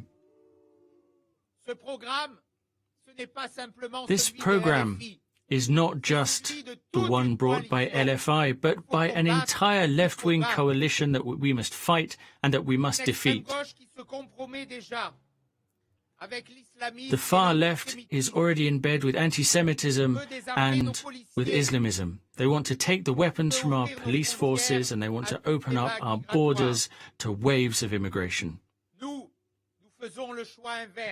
We choose to do the opposite. We choose to be responsible. The choice is that of authority, of our country. Alongside Jordan Bardella, we will build a right-wing government that will be able to re-establish order in our streets, a government that will be able to fight mass immigration, and a government that will be able to rebuild the prosperity of our country by defending the working people in France. During the coming week, I call on all French people to activate themselves and those around them to defend our rassemblement, our gathering for all who fight for freedom in our country. For us, the French people of the political right, the 7th of July, we have a duty to win on the 7th of July. So we must fight during the coming 5 days. We must win over as many people as we can, convince people of the absolute necessity, the burning requirement to get as many patriotic MPs in Parliament. That is what we will be doing on the 7th of July so that France and the Republic win at the end of the day.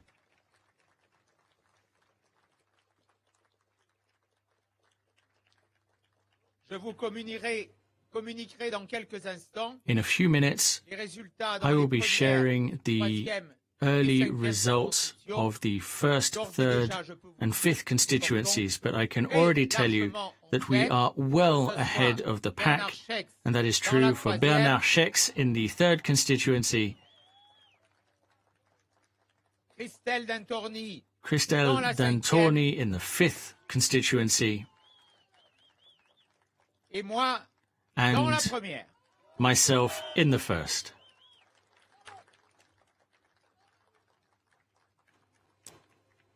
So that was Eric Ciotti, the head of the Republicans, the Conservatives, the Gaullist Party. Talk about Emmanuel Macron gambit. We had a big gambit from Eric Ciotti in trying to forge an alliance with the far right. We're also hearing tonight, I think, another speech coming up as we speak. This is François Hollande, standing himself as a candidate, former socialist president.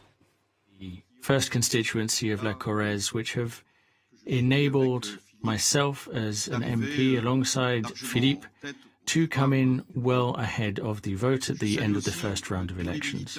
I would also like to thank all of the activists who fought for the new Front Populaire and who have enabled us to achieve this result.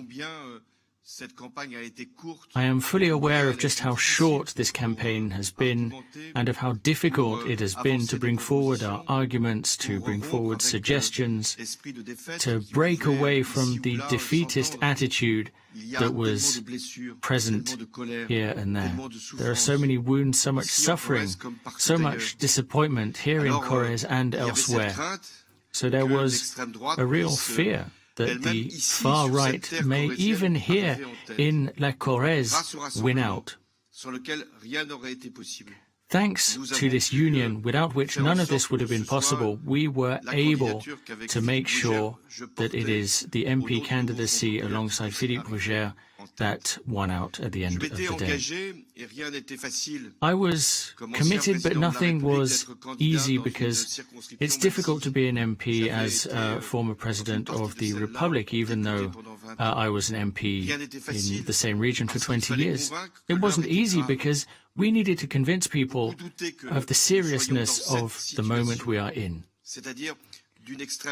of the gravity of the situation we're in with a far right that is ever more, and even more so than after the European elections, climbing the steps to power. This is a major threat. We carried hope. We carried the hope that our proposals may become policy, may become implemented reform.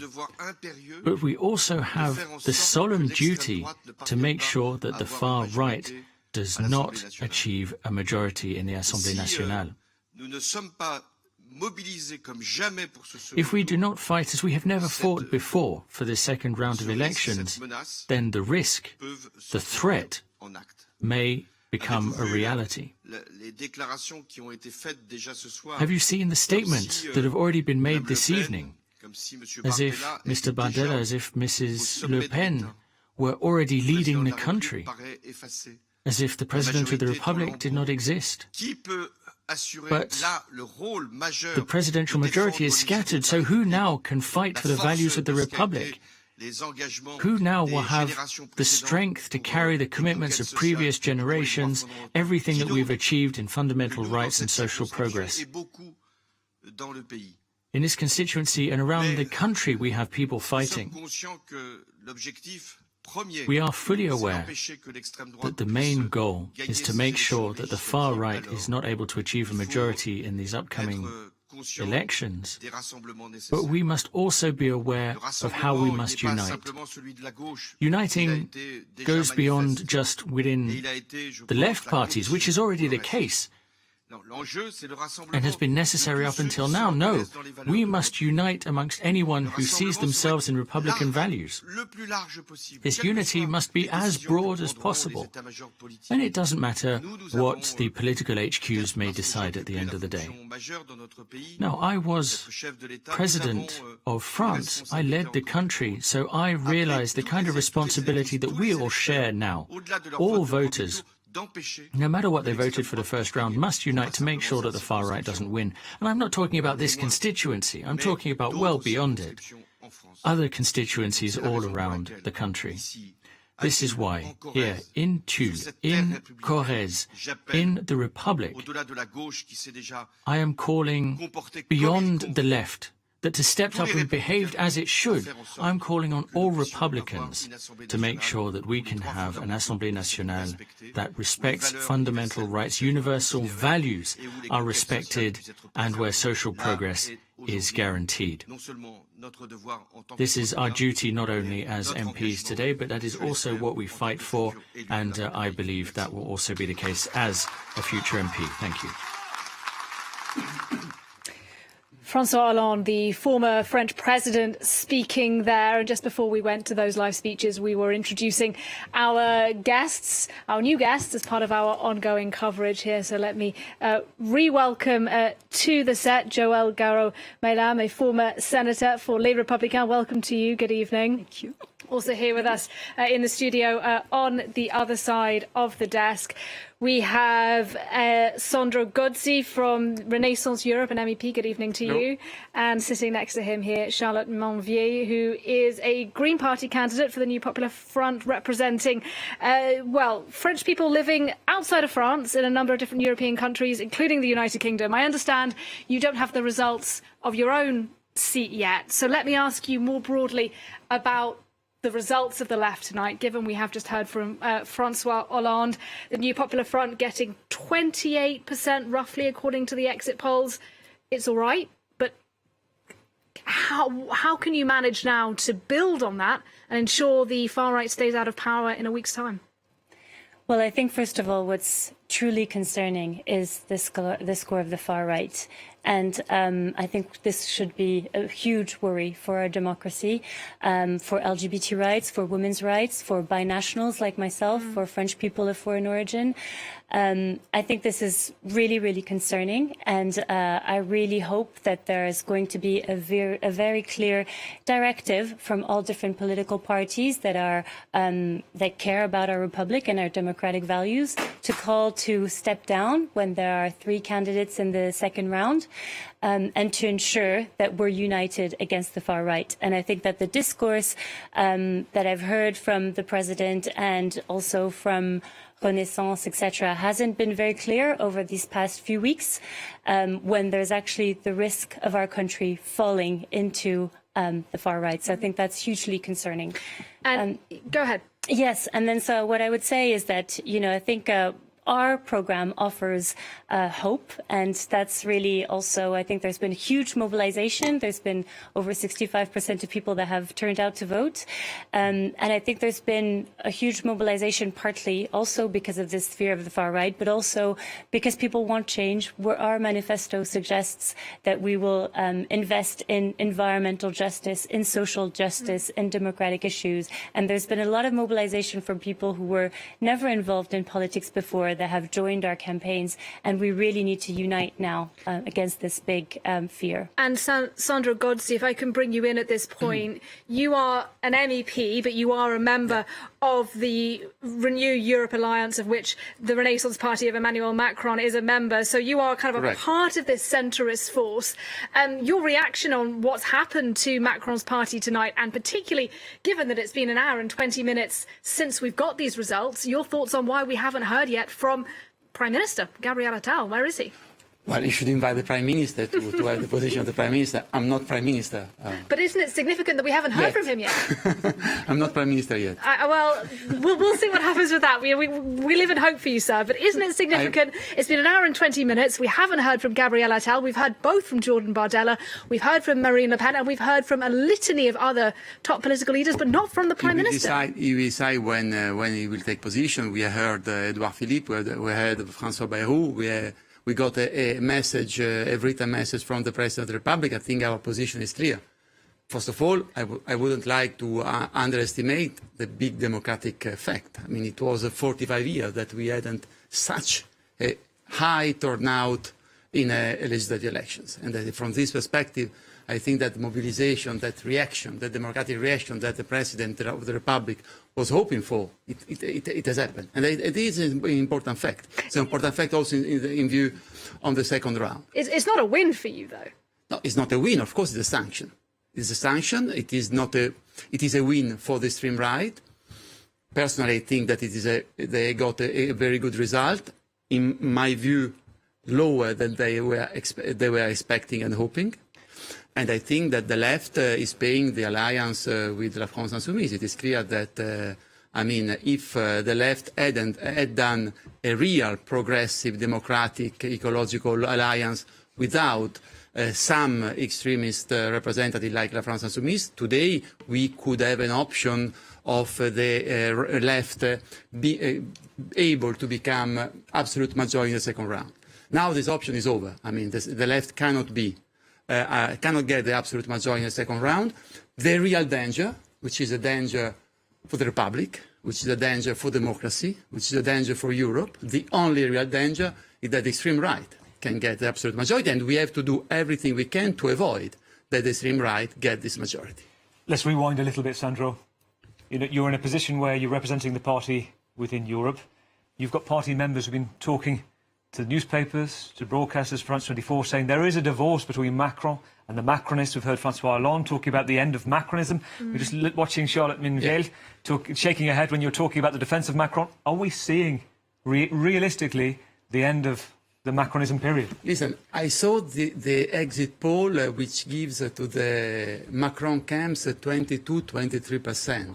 So I would say that Mark Twain would have said that the death of Emmanuel Macron has been largely exaggerated, because there is a central force which is there, and I think that the central force is ready to do what we have already started to do. I would like to remember that in 60 constituencies, we haven't presented any candidate, because we knew that those candidates would have favored the extreme right, and we will continue to do so. And it is clear that in all the constituency where our candidate are the third candidate, we will withdraw.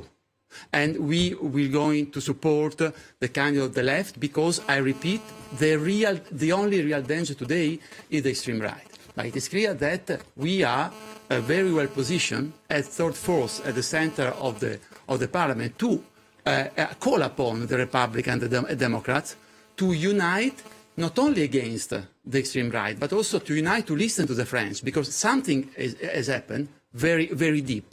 And so far, I mean, we will have to take the time to understand what the French citizens are asking for, and not only tactical numbers. Certainly, I would say that we cannot let the extreme right to rule France, because that would be the very dangerous for Republicans. It would be the end of the European Union as you want it.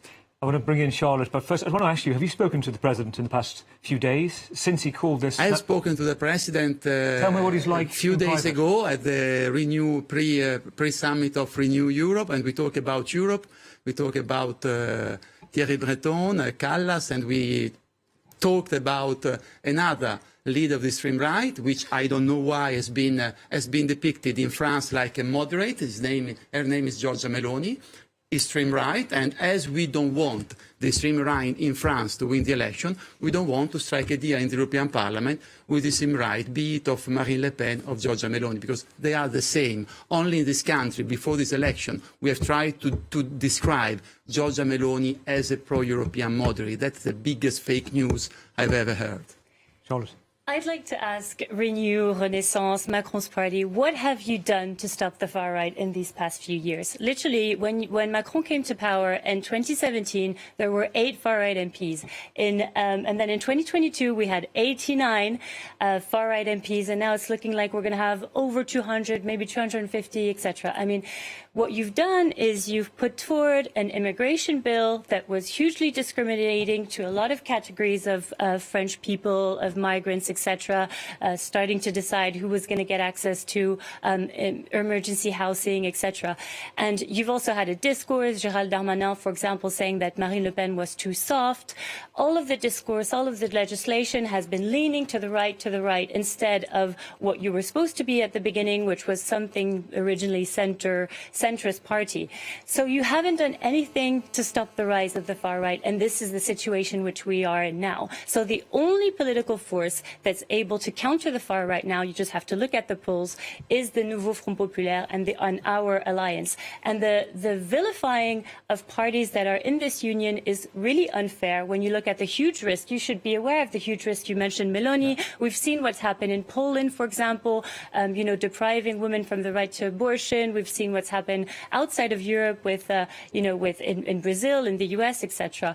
And so vilifying certain parties within our alliance and looking at all the discourse and all the legislation that's been passed since you've been in power has led to the situation that we are in now. So the only alternative of a project that really puts forward our humanist values, our environmental, our social justice values, is to vote for our coalition. We need to let Sandro respond to that. There's a lot coming your way.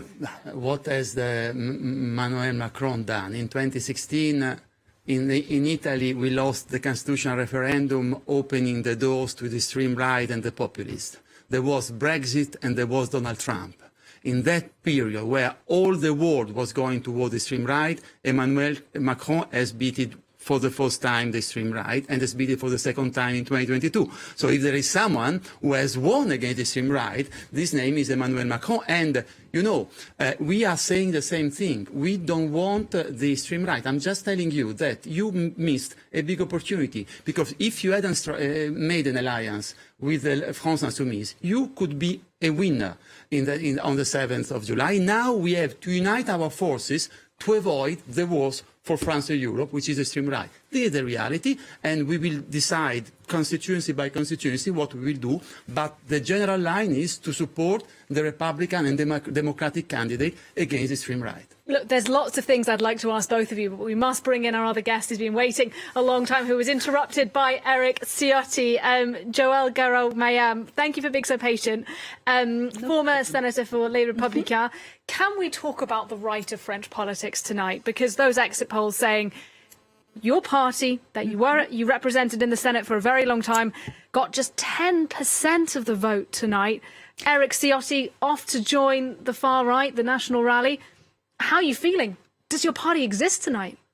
Well, it exists. I mean, first of all, I'll remind you that there are two chambers in the parliament and the Senate. We have the majority. We have more than 100 senators. We have several big areas, big regions of France. We have big cities. So the party exists. It's true it has had a very bad run lately. In 2022, it was about the same number, the same percentage. But yes, I'm extremely angry at Eric Ciotti. I had the opportunity to say it on many occasions and here in France 24 as well, because there's loyalty, which is an extremely important aspect in politics, or it should be. And what is done to his party is not acceptable. Just to save a seat, this is unforgivable. He should at least have waited for the second run, but he was so afraid to lose his seat, apparently. But if I may, isn't there an argument that Eric Ciotti went to the far right, to the national rally, because that's where your voters are? Unfortunately, yes, we have our voters, many of our voters are extremely angry, like the rest of France. They're angry about the lack of security, they're angry about the inflation, they're angry because they have problems, feeding the children for some of them. So there's a huge social circumstance which makes people angry. And that's why all of France, or a lot of France, turn towards the extreme right. But politically, historically, our party has always stood very strongly against the extremes, against the far right.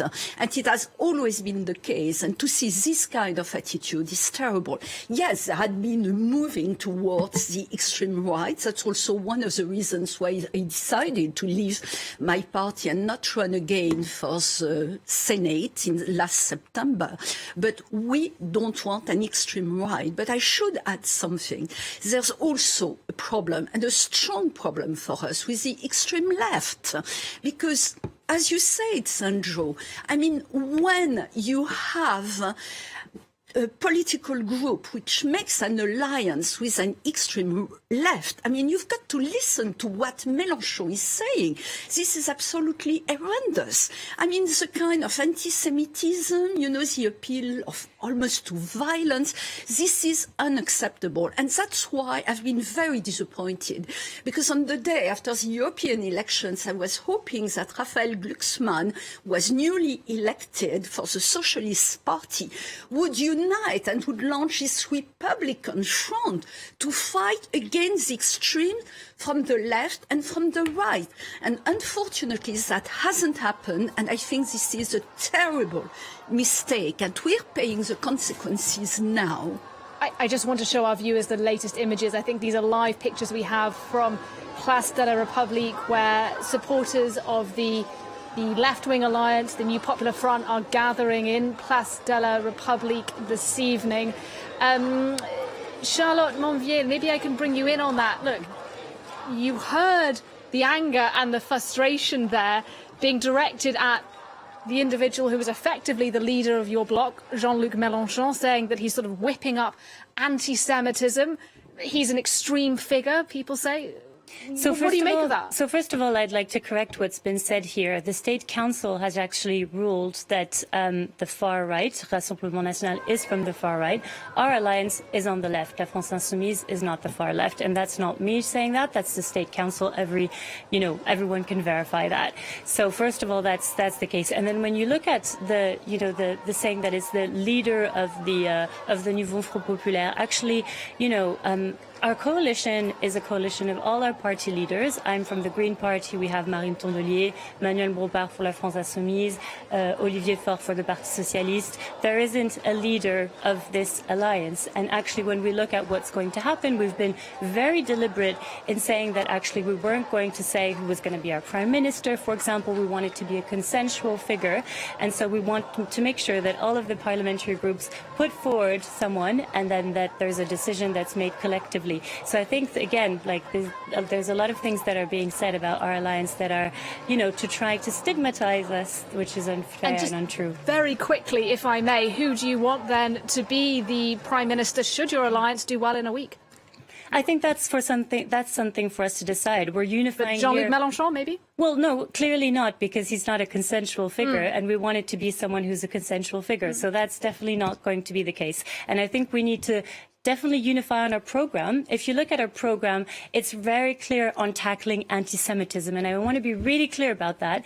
Basically, if you look at who has had historically anti-Semitism, discrimination at its core, it's always been the far right. And we've seen that there's been condemnations on their side, there's been like legal pursuits against them. There hasn't been that for our alliance, and we've been very clear on combating that. Of course, we've still got work to do on our parties, and everyone has work to do to try and tackle discrimination, including anti-Semitism, and we have to have some humility around that, and I really want to be clear.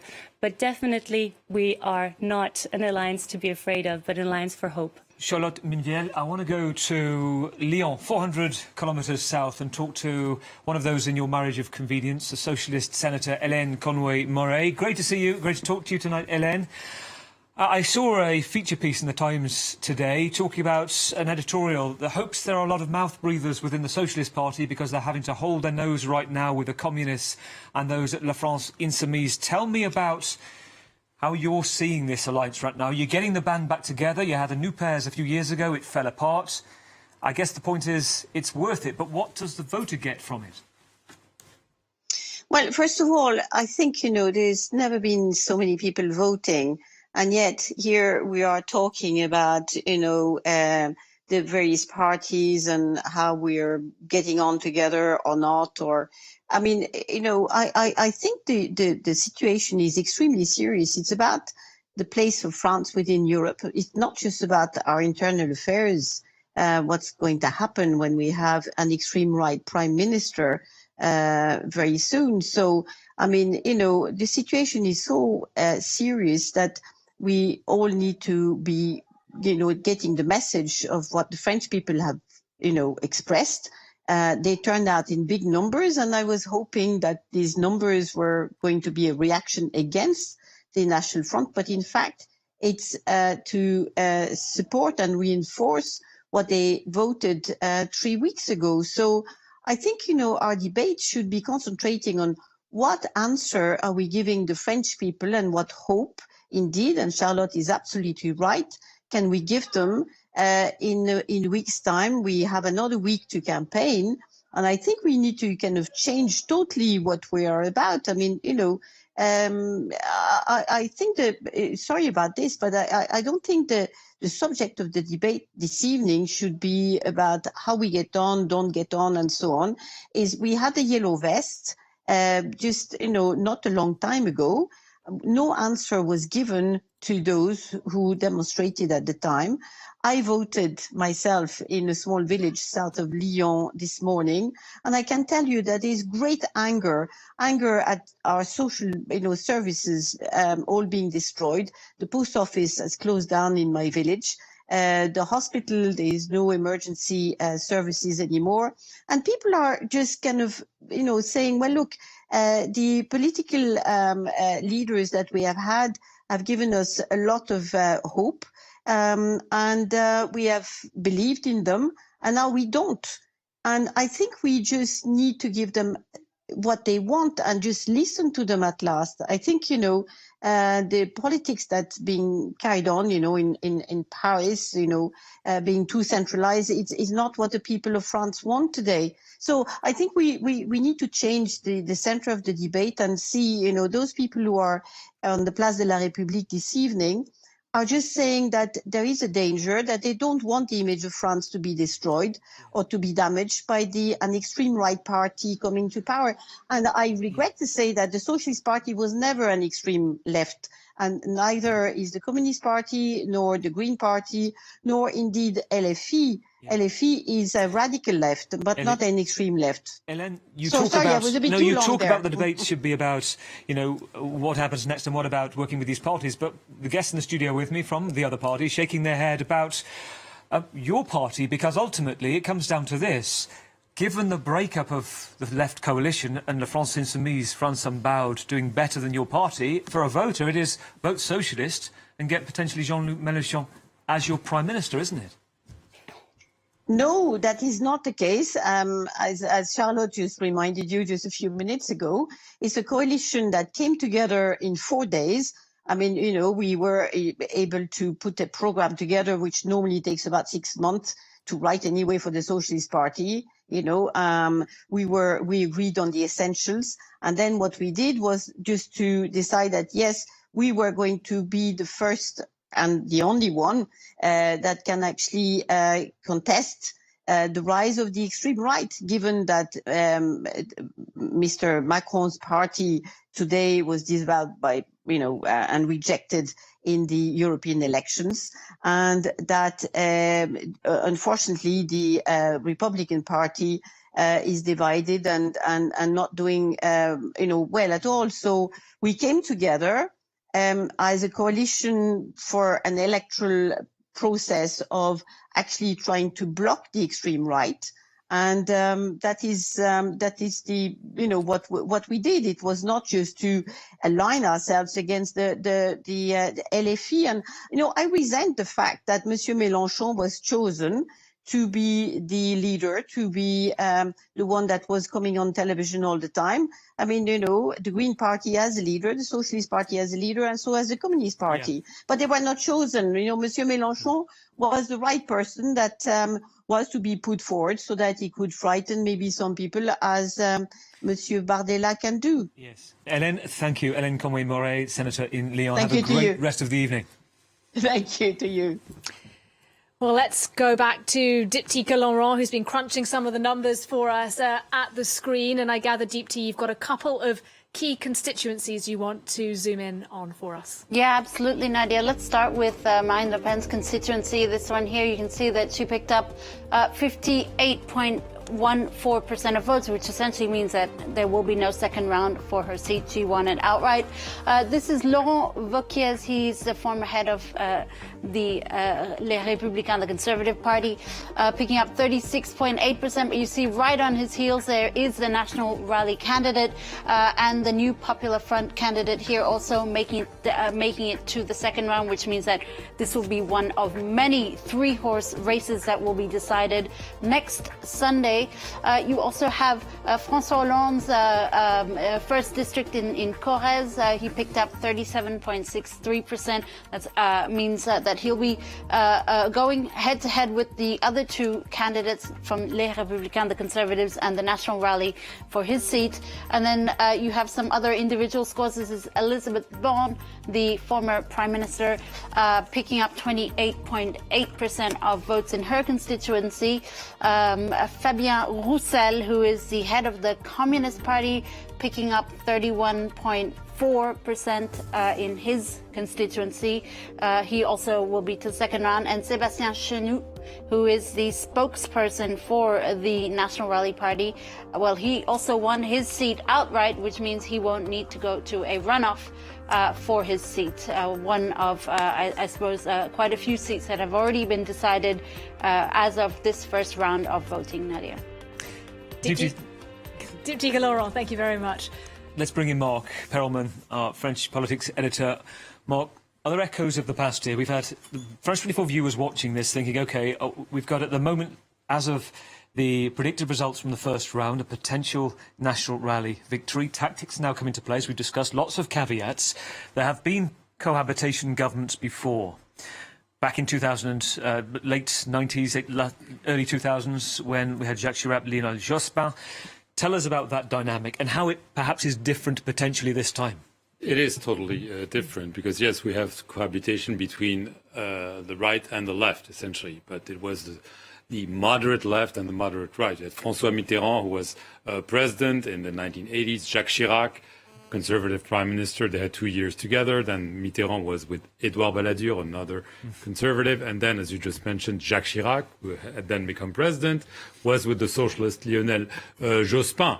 The French actually liked more or less those periods where there was obviously tension, but eventually they got to work together. They learned to work together, essentially the president dealing with foreign affairs, military affairs, and the prime minister dealing with day-to-day affairs, domestic issues, and so on and so forth. And it worked in the end. There were obviously tension, hitches, and everything. but it worked. But they knew each other, first of all.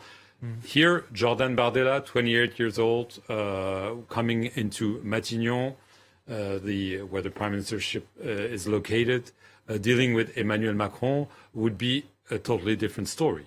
And we already saw the premises. This week, Marine Le Pen, who's obviously hovering behind, already said, you know, the fact that the president is head of the military is only an honorary position, which obviously provoked, not from Emmanuel Macron, but from Gabriel Attal and the Macron camp, outrage and so on. How dare she already infringe on the president's essentially prerogatives? And so we're seeing already that this could get very tense on some key issues. The example taken by Marine Le Pen was Ukraine.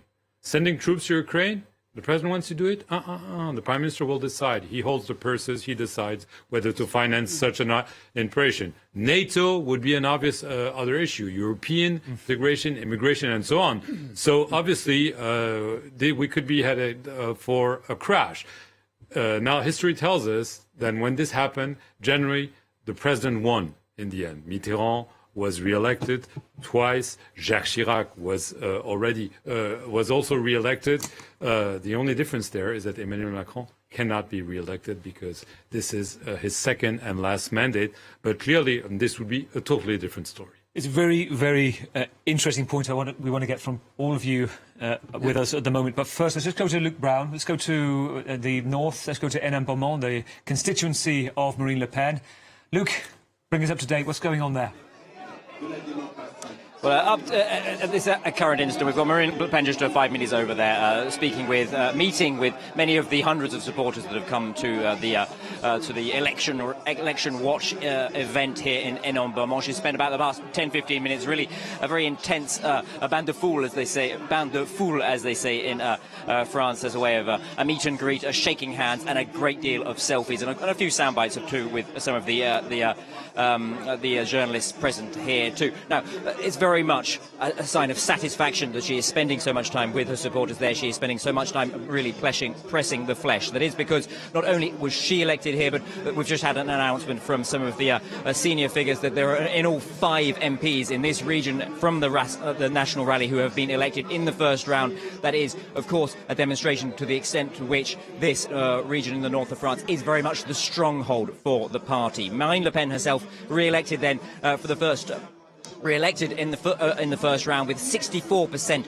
of the votes cast. That is, of course, a resounding victory, perhaps not necessarily a surprise, but a resounding victory nonetheless. It is very important for her as it will allow her the opportunity to focus on the national campaign. In her victory speech here, we did get a picture of the outline of the strategy that she's hoping to plan and the lines of division, if you will, over the coming days, over the next days until the second round of the vote. There is the anti-Macron sentiment. She called him corrosive. She called him contemptuous for his past 7 years in power. She also reached out, it has to be said, to non-national rally voters and say that she will be needing those voters to join her in the second round if she wants to gain the absolute majority. That is, of course, because the exit polls as they stand do not hand her party the absolute majority.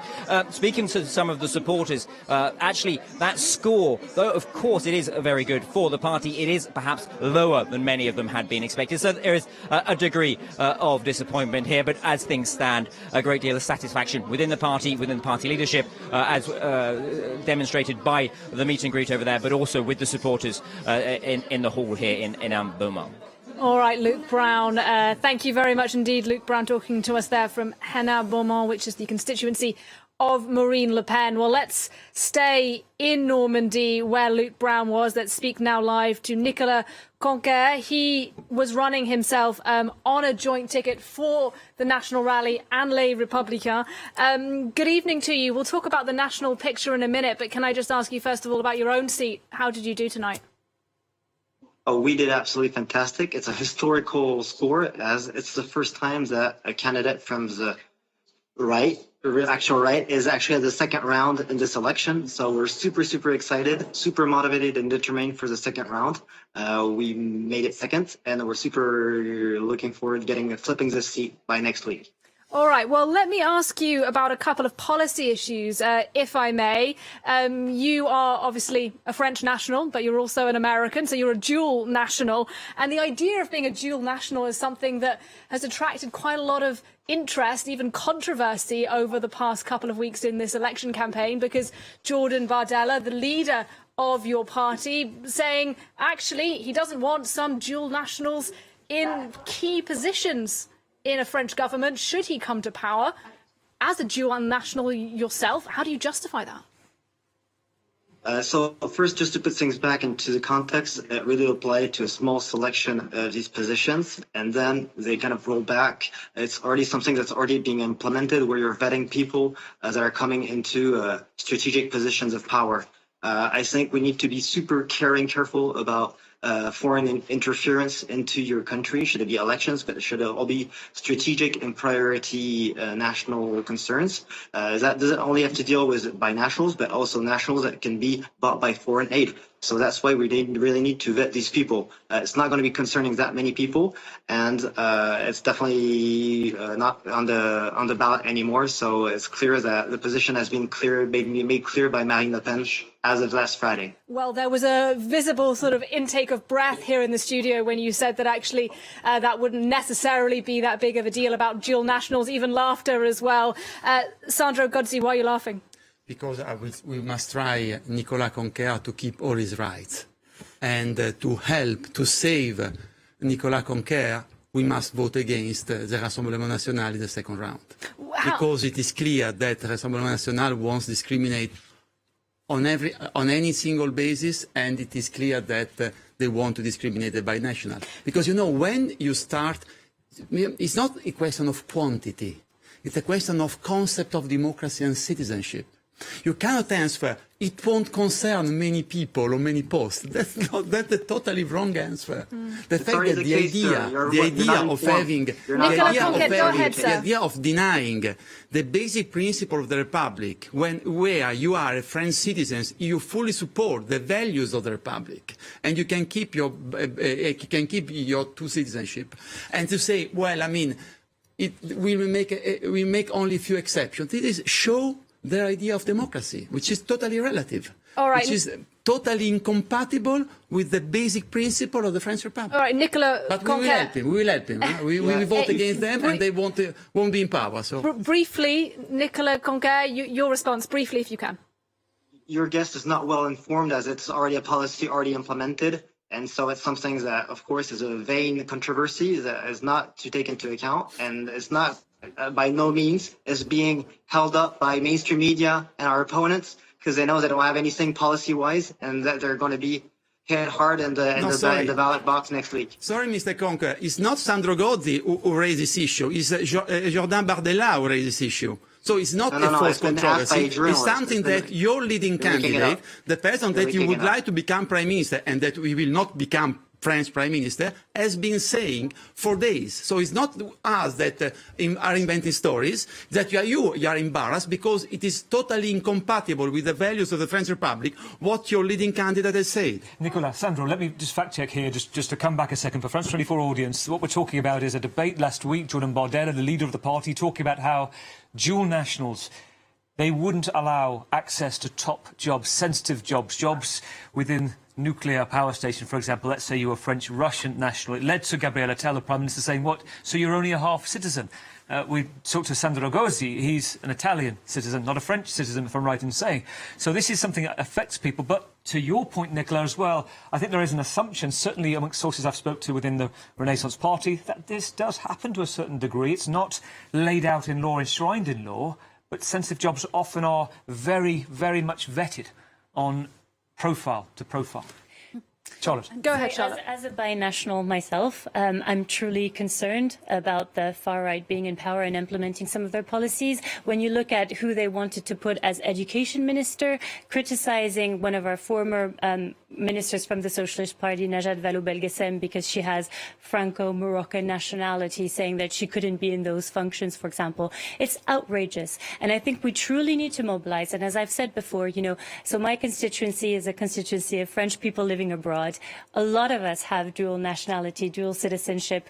And, you know, London has been a land of resistance in the past when the far right was, you know, governing our country. That's the last time that when we say we haven't tried the far right before, we have tried the far right. They were here during the Second World War. We knew what it was. And in London, you know, where we were resisting at the time, and from Northern Europe, you know, we really need to send a strong signal against the far right. And the only coalition that's able to stop the far right from getting that absolute majority, because I was truly worried, you know, the words that you were saying earlier about we might have Bardella Prime Minister. You know, we need to wake up to that. And one of my party leaders, Yannick Jadot, was saying, do we realize what are we doing now? We need to wake up. We absolutely need to wake up to stop Jordan Bardella being Prime Minister and having an absolute majority. And the only way to stop that absolute majority is the vote for the left and really to resist to that far right coming into power. I want to give Nicolas Conquer right of reply. I want to bring in Joël Garriaud-Mélin on this issue first, though. Yes. First of all, I would like to remind the National Rally about what Marine Le Pen has been doing and has been behaving like. You know, all the influence. I mean, I wrote a report for NATO Parliamentary Assembly on that, on all these fake news, which were inspired by Russia, on all the links between the National Front and Russia and Mr. Putin. And she had only the French nationality, as far as I know. So this thing, this is a fundamental right, this dual citizenship. We've been fighting for that. I've been working and writing on it. It is something which is so fundamental to what we are as a country which has been leading in terms of human rights. And this right is extremely important. And we've got to be very careful. We don't want Mr. Bardella to renegade on that. We know, going back to the start of the conversation, I mean, he said that if he didn't have national, you know, the absolute majority, he wouldn't be the Prime Minister. But we've got to be very careful. And I'm also opposed to Mr. Mélenchon. We must cut across you, forgive me, because we've been waiting for Gabriel Attal and he's just starting to speak now. Let's listen to the Prime Minister. You have just expressed yourselves through the vote, and I would like to thank all local MPs and all of the people working in the polling stations for what they've done. That is democracy, and we owe a lot to them. I would also like to thank all of the candidates who ran for Ensemble pour la République, many of whom qualified for the second round of voting, and I would like to thank all of the French people who put their trust in us in this first round of voting. Our candidates are the ones who are fighting no matter what the headwinds, no matter what circumstances may present themselves. They're fighting towards a single goal, which is that our values win out, that France wins out, as we are fundamentally attached to the Republic, and we are secure in wishing to reduce inequality and to move our country forward. We firmly believe that our fight is a fair one, a strong one, a necessary one, and indeed a requirement. But this evening is not an evening like any other. You know me, and I will go right to the point. The far right is currently climbing the steps to power. Never before in our history has the French Parliament run the risk of being dominated by the far right. So what we must do is clear, stopping the Rassemblement National from achieving an absolute majority in the second round, dominating the Assemblée Nationale, and therefore governing the country with the projects that we know. I would like to call on all of French voters. No vote should go to the Rassemblement National. In these circumstances, France deserves that we do not hesitate in our choice. We should never hesitate. If we want to stand up and honour the moment, we have a moral duty to do everything that we can to avoid that the worst may happen. My career and my work as a politician lead me to fight with all of my strength against the project of the far right. It would reduce our values to nothing, it would considerably weaken our country, and would simply add more misery to the misery that our citizens are already experiencing. In hundreds of constituencies, our candidates will be fighting for the second round of voting, and therefore will be the best choice to avoid the Rassemblement National achieving an absolute majority. In other constituencies and districts, and this is a choice that we made in the very first round of voting, in 60 of our constituencies, we will be pulling out our candidates who came third, so that we do not allow a Rassemblement National candidate to go forward in the favour of a Republican one. Our candidates fought hard with their teams. This is a difficult choice. It's a heavy choice. But it means being responsible. And I firmly believe it is the honourable choice to make. Everyone understands that tonight. The new Front Populaire will not be able to achieve an absolute majority. We've said throughout the campaign that La France Insoumise within that alliance prevents it from being a credible alternative for power. So the situation tonight is clear. What is at stake in the second round is to make sure that the far right does not achieve a majority by creating a parliament where we have enough weight to work amongst Republican forces to build projects and ideas. In this new Rassemblement National, I believe that we will be able to fight to defend your ideals, your values and your interests. So it is by being strong around France and giving that strength to our candidates in the second round that we will be able to protect you the best. My fellow citizens, you may well have been disappointed by these last years. You may well be angry. But throughout those years, we have been fighting to move forward, and we have been fighting to protect what matters the most, the Republic and our values. We must continue to do this, and that starts tomorrow, with the hundreds of candidates who are running for Ensemble, who will be starting to campaign for this final week, fighting for the French people. Today, you voted, you expressed yourself. Today, you are the lifeblood of our democracy, which is our most important treasure. We will continue to fight together to push forward. Vote together for the Republic and vote for the candidates that defend the Republic. Thank you. You're watching the Election Night special here on France 24. It is 10 o'clock. It is exactly 3 weeks ago that Emmanuel Macron, the president, made the gambit, called for the snap election, and now we're in a situation where it is, as of the first round, the predicted results, a big win right now for the far-right alliance. The New Popular Front in second at 28.1%. The Left Alliance, Socialist, Communist, La France Insoumise, France Unbowed with the Green Party too, and Emmanuel Macron's majority, no more, together.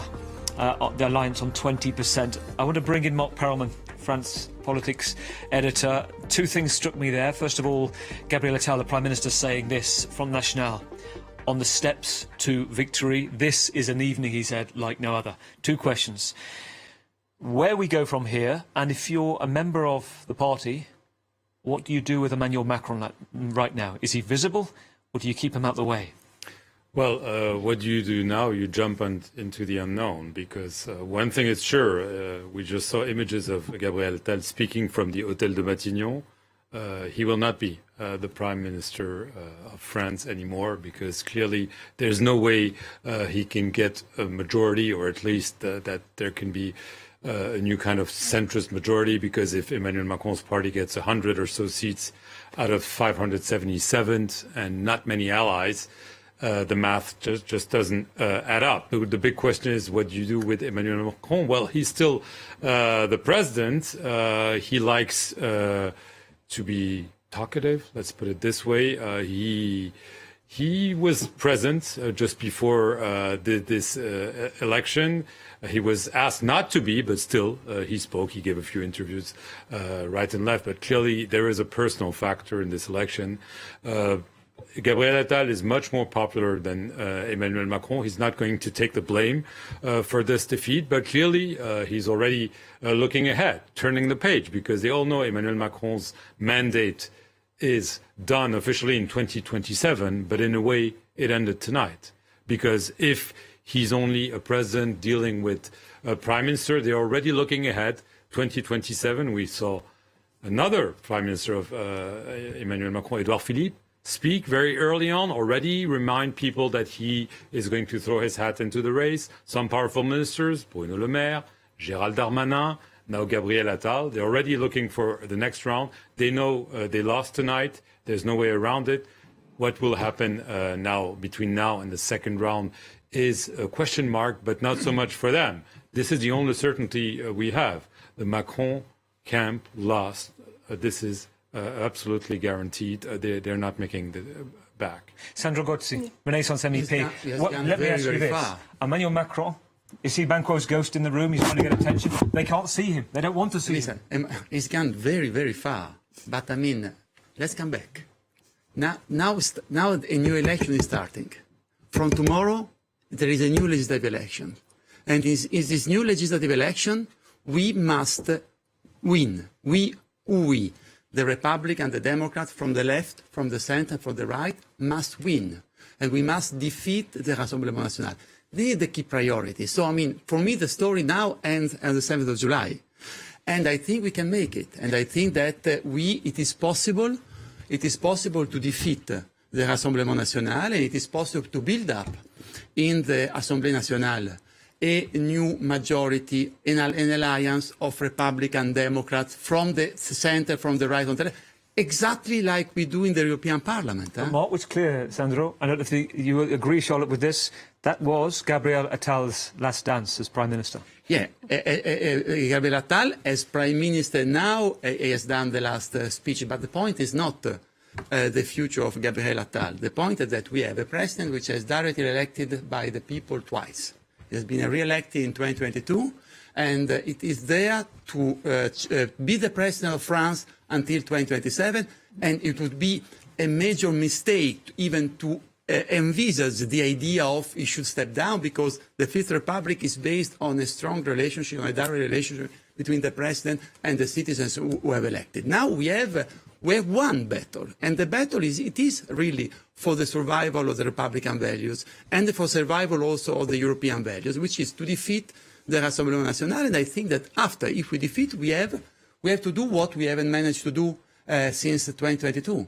And we have managed to do because neither the Republican, nor the ecologists, nor the socialists wanted really to work on alliances, law by law, legislation by legislation.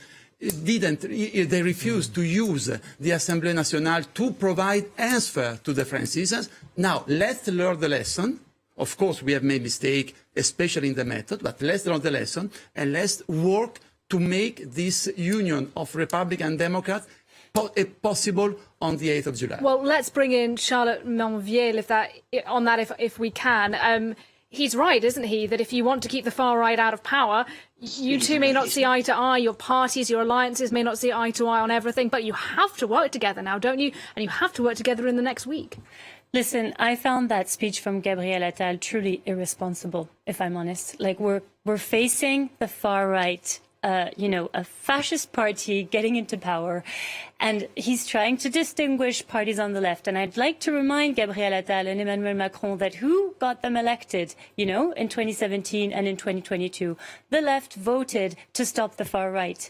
We voted, I voted, all of us, we voted to stop the far right. We voted for Emmanuel Macron twice on 2 occasions. And now he's distinguishing parties on the left and then trying to say that instead of saying that basically the number one priority is to get the far right out of power. And I find that truly irresponsible, and it's aligned with all of the legislations and the discourses that have been done. Like you talked about, why is he not trying to work more with more with the Greens and the Socialists, etc. When you put forward an immigration bill, which is already starting to be voted by the far right, when you don't respect the Citizens' Assembly on climate and neglect environmental issues, I mean, now today, the number one thing that we have to unite against is the far right, and I found that speech very irresponsible tonight. Let me say briefly, something. Charlotte, I want to bring in Nicola. I mean, I give you advice. Really, I give you I don't advice. think I need your advice. You are a candidate, I give you an advice. I don't think I need your advice. Forget about your obsession against Macron and help us to defeat Marine Le Pen, because you are We still, have always you are done still, that. you are We still have before always the first done that. round. I haven't interrupted you. You are still before the first round. You are now in another context. You are between the first round and the second round. Stop to do Macron bashing. Let's unite our forces to defeat Marine Le Pen. This is the point. What is irresponsible in Gabriel Attal's speeches? He said that we must defeat the extreme right, that there is a danger in the Republic. What is irresponsible? We have always been responsible. If you want me to be elected by our voters, stop to do Macron bashing. I am not doing Macron bashing forward. at all. I'm not doing Macron bashing at all. I'm saying that basically we have always been responsible. We have always, as the left, voted against the far right. I'd like to expect. We have as said much, the same. I would like to expect. Sorry, I didn't interrupt you then.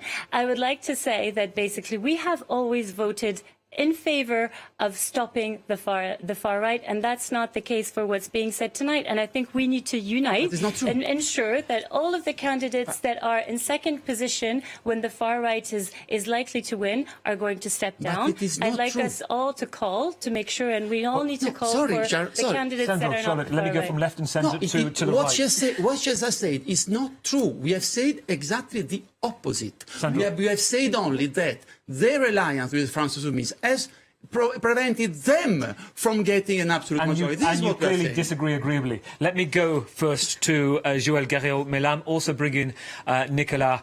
We have Nicolas Conquer in the north, because you are part of the same family, brethren, within the Republican and now the alliance for Nicolas with the far right. But yet you're a family that don't see eye to eye anymore. Let me start with you, Joël. Yeah. What the First alliance of is all, doing? Give me your impression. Yeah, I would like to say that we shouldn't compare the situation today with what happened in the past. There were no extreme parties when we had our alliance against the extreme right. Secondly, regarding Macron, yes, he's going to remain the president until he resigns, and yes, he will be in charge of the international relations, and he will be in charge of the army, which are extremely important now with the situation in Ukraine. And the world is looking at us, is looking at France, and it is extremely important that we respect the figure of the president, even if we don't agree with him, even if we don't see eye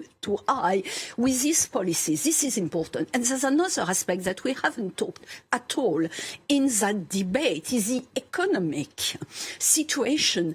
Yes, we are in debt. It's a very bad situation, and that has caused anger because it had repercussions on many people from the middle class and the lower classes, which found it very hard and who have that anger now.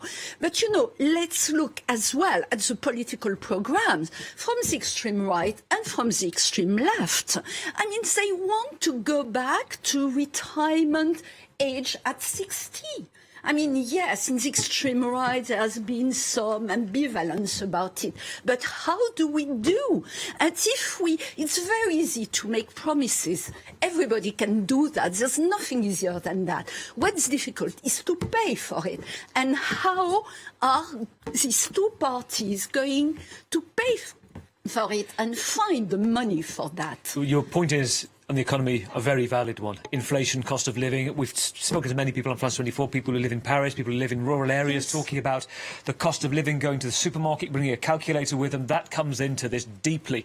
Emmanuel Macron's argument is he's bringing unemployment down. That's his argument. It's difficult on the economy right now. Nicolas, you're also with us. Joël, will the real Republican Party please stand up? Which of the two of you is it? Where are you right now? Nicolas. I'm endorsed by the president of Les Républicains, and we're aiming at united the right, which is the way that we're winning elections. So a united right is a right that wins, and this is what we're promoting, and that has a huge echo in the population. And also, as you see, we're the first party in France tonight, and you can expect more elected from the LR that are dissidents today that will be joining us.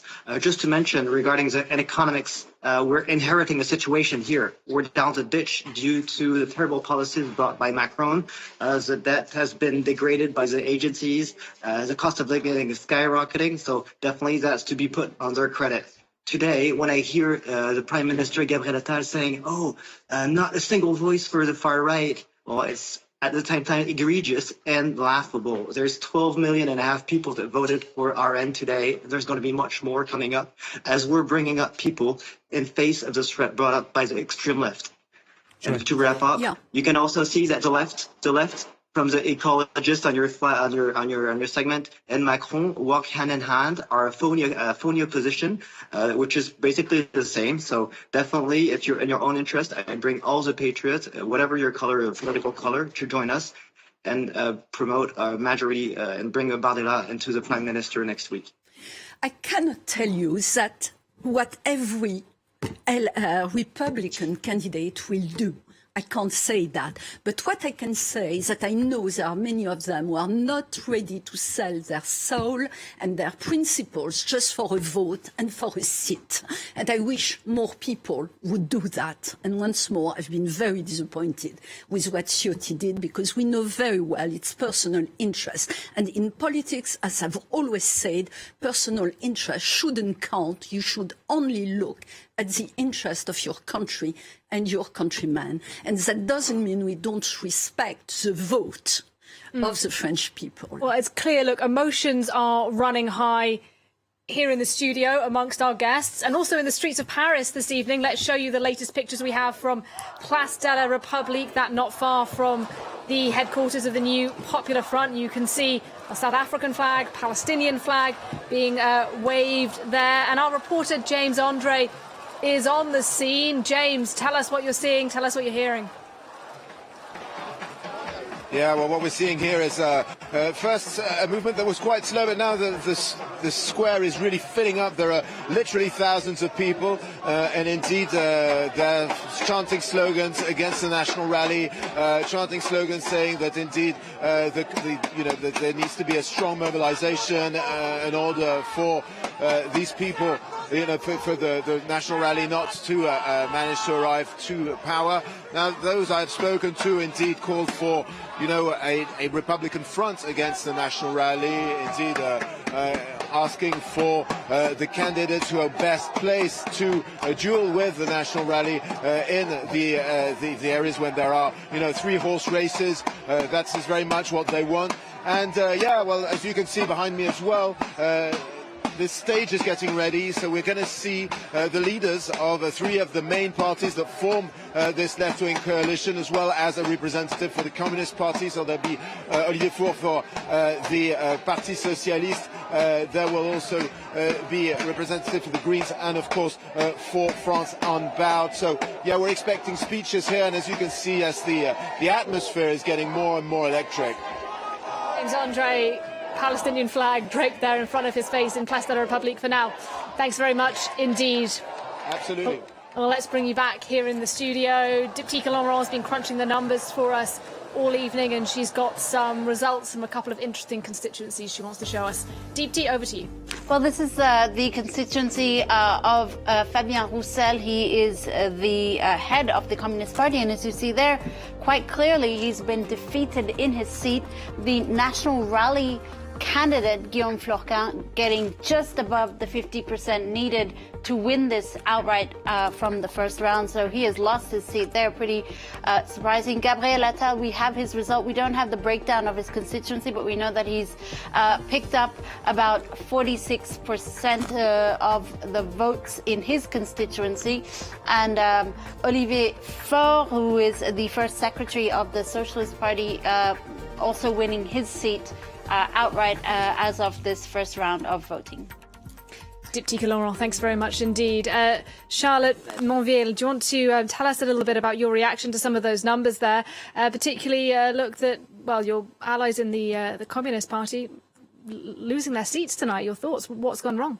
I mean, I think it's, yes, it's hugely disappointing to see the rise of the far right there. And, of course, very alarming, like I've been saying, all evening. And but I think the mobilization on Place de la République tonight gives me a lot of hope to see all of those people there mobilizing. And it's also what I've seen on my constituency, people who were never engaged in politics before. And in my constituency, there's been a huge increase of the score of the left. And so I'm leaving with that vision of hope for tonight. Right, and France, of course, a country with a sort of culture of protest. Do you think in the next couple of days we're going to see more and more people out in the streets? Yes, I think so. I think, this week is really decisive for our country. It's a historic moment. We were talking about the fact that the last time we had the far right in power, was during the Second World War. There's been historic levels of turnout, and everything is still at play here. We still have everything still at play to save our democracy and to offer a project of hope, of environmental justice and social justice and solidarity. Let me bring in something that Sandro Gozzi mentioned a short while ago, and I'd like to get both Joël, the Republican perspective on this, and from the Green Party with you, Charlotte. He was talking about this is more than about an anti-Macron vote against inflation, against immigration. Partly immigration, perhaps. Rewind back to the Brexit moment, populist moments we've seen Boris Johnson in government, 2016, 2017, moving, and then potentially in the next week moving back to the left, to the Labour government. We shall see. America, the Donald Trump moment. Are we seeing a back to the future? What do you both think? Yes, we are. I think we're seeing back to some hope now, and there's still everything at play to be able to give the left a majority. Our union, which has the socialists, the Greens, the France Insoumise and everyone together, there's a moment, and we've seen it, and I live in the UK, and of course it's really concerning for me to see what's going to happen in the country on the 4th of July, but there's hope that the Conservatives are going to be defeated, and I hope that there's going to be a new future for the United Kingdom, of course, and it's also what could happen for France if we're united in stopping the far right. Joël. Well, obviously, I mean, the moments are changing in such a rapid way. And I really do feel we've arrived at the end of an era. And I really feel we've got to work on what democracy is and to refine it and to make it, to improve it, because there's also one aspect I'd like to stress. I mean, I'm absolutely shocked to see so many young people who don't read papers, who don't listen to the radio, who don't even watch TV, but who get their information from TikTok. And once more, I've done so much work on that. And that is frightening, because there's a new education, political education, which has to be done in schools. We've got to teach children about economics, about politics, about the way it works. And I really do feel we've got a lot to work to renew our democracy, because what we're seeing is dreadful. I don't know if you've seen this debate between Trump and Biden. I mean, how terrible. When you look, you think of the one of 12 years before between Mitt Romney and Obama. What a difference. I mean, it is totally shocking. And you feel politics is losing of its vigor, is not always attracting the best people, and that should change. We should go back to some politics where what was of utter importance once more was the country. Well, let's bring in Sandro Gozzi for a final thought, if we can then. Looking ahead, 1 week from now, what is going to be the strategy of the centrist? And a final brief question for you, if I may. President Macron, he's a lame duck now, isn't he? We already had Gabriel Attal, his prime minister's on the way out. He's not going to get much done, is he, given the strength clearly of the left and the far right? No, he's not. He's not. He's the president until 2027. And I think that in 2017, Macron and the French citizens avoided that in France happened what has happened in all the other countries, in UK, in Italy, in the United States. And now in 2024, the French citizens can once again prove that France is different and they can defeat the extreme right on the 7th of July. And this must be absolute our high priority, our utmost priorities. And I think that if we defeat the extreme right, certainly we need a democratic renewal, We need a new government method, but there is absolutely the possibility of uniting the people from the left, from the right, from the center, to provide to the French citizens the answer. And let me tell you this, that if after all what we said, the extreme right arriving in Matignon and then at the Élysée, the French citizens gave us the right answer, the answer for which we fight for, France would emerge even stronger after this election. Sandra, I want a yes or a no. Should President Macron appear as part of this campaign visibly in the coming week? Yes or no? I think yes. I think that President Macron has already made a very good statement tonight. And I think that he's a good leader, and France and Europe needs the Macron leadership until 2027. Mark Parrelman, we are running rapidly out of time. Zoom out for us as we prepare to close this programme. Where's France tonight? France is into the unknown, uncharted territory, name it as you want, because first of all, it's the National Rally, historic win, landslide, earthquake, yes, absolutely. But no one can tell you tonight how the National Assembly will look like because there's a higher turnout, there's a record number of three-way fights next weekend, and we're seeing already that the party are saying, okay, we want to avoid the far right, but they don't get into the nitty-gritty, or sometimes they say, oh yes, we will pull out of the race, but not always. So obviously a lot will happen between this Sunday and next. Clearly we'll have a new government, we'll have a new prime minister, but if someone tells you tonight he knows exactly who that person is, he's probably lying. That is very true. We get a lot of text, very briefly, Mark, a lot of text from France24, including in tonight, about, we say, far right. I think Charlotte mentioned this before, for the National Rally. They say they're not far right. They took this to court and lost, didn't they? Yes, they took this to court. They don't like to be called the far right. They like to be called the right, the nationalists, right, the patriots, and so on. But let's set the record straight. They are, in France, the far right. They've been historically so. But the far right won, and that's a big change. Their ideas have become mainstream. The voters voted for them not because they thought they were voting for someone else. They voted for them because they wanted them to arrive first. They're fed up with traditional politics, with Emmanuel Macron and so on. So they decided to take a stand, and we'll see how that pans out next week. Mark Parrelman, thank you. A night here on France 24, which has seen round one, victory for the Rassemblement National, the National Rally. Second place jogging behind the New Popular Front, the Left Alliance, and there we see 21%, the Together Ensemble President Macron Alliance. It's a big week coming up. Let me thank the guests tonight, Joël Garriot-Mellam, former senator for the Republicans, Charlotte Ninviel from the Greens, and also Sandro Gozzi, Renaissance MEP. Thank you. Thank you all very much indeed. There is more special coverage coming up for you in just a couple of minutes with Yinka Oyetade. But first, we'll leave you with a look at some of the big moments of the day. It is, though, goodbye from us. Goodbye. Après avoir procédé aux consultations prévues à l'article 12 de notre Constitution, j'ai décidé de vous redonner le choix de notre avenir parlementaire par le vote. Je dissous donc ce soir l'Assemblée nationale.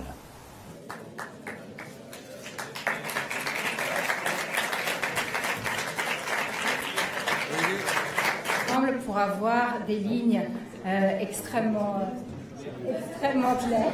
On vous avait promis qu'on n'abandonnerait jamais. Eh bien, nous y sommes. Qui me donne le go, là? Nous, l'idée là, c'est d'y aller avec la force?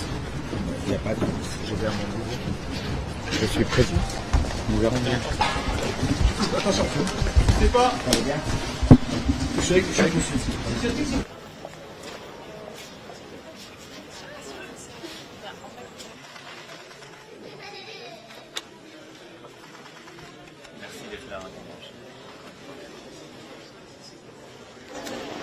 On s'arrête à la balle verte. Ah ouais? Là. Ah. Vous allez bien? Voilà. On commence, ouais, professeur.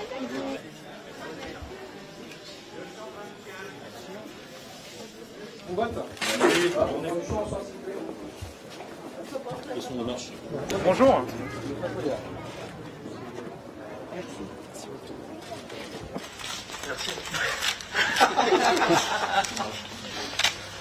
Un petit par là. Et par ici, après. Voilà, par ici. Monsieur Mélenchon. Au revoir. Au revoir. Bonne journée. Oh, merci beaucoup. Je vais prendre le blanc, tiens. Le blanc.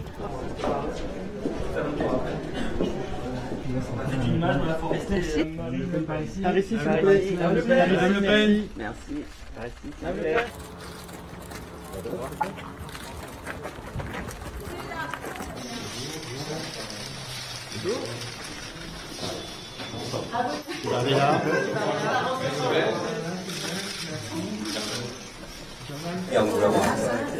Alors.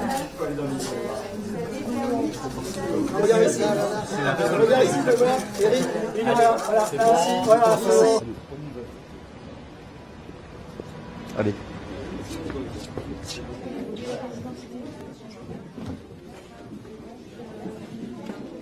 Non.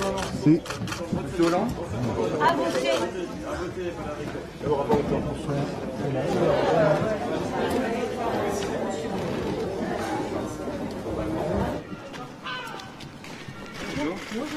Ça y est, c'est fait. Ah ben, vous allez bien. Vous pouvez y aller.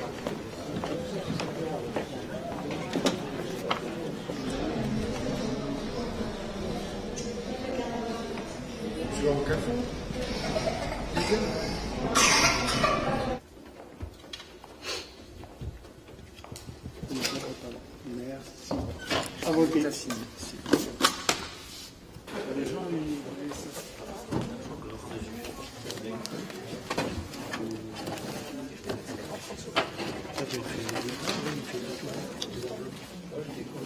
La démocratie a parlé. Democracy has spoken, and the French people have put the National Rally and its allies in the lead and have practically wiped out the Macronist bloc. First of all, as a political leader, I am delighted with the high turnout, which gives particular strength to tonight's results. In an unambiguous vote, the French have demonstrated their desire to turn the page after 7 years of contemptuous and corrosive power. Et corrosif. In accordance with our principles, and in constant opposition in all previous elections, nowhere will we allow the National Rally to win. And that's why, should they come out on top while we come in third, we will withdraw our candidacy. Nous retirerons notre candidature.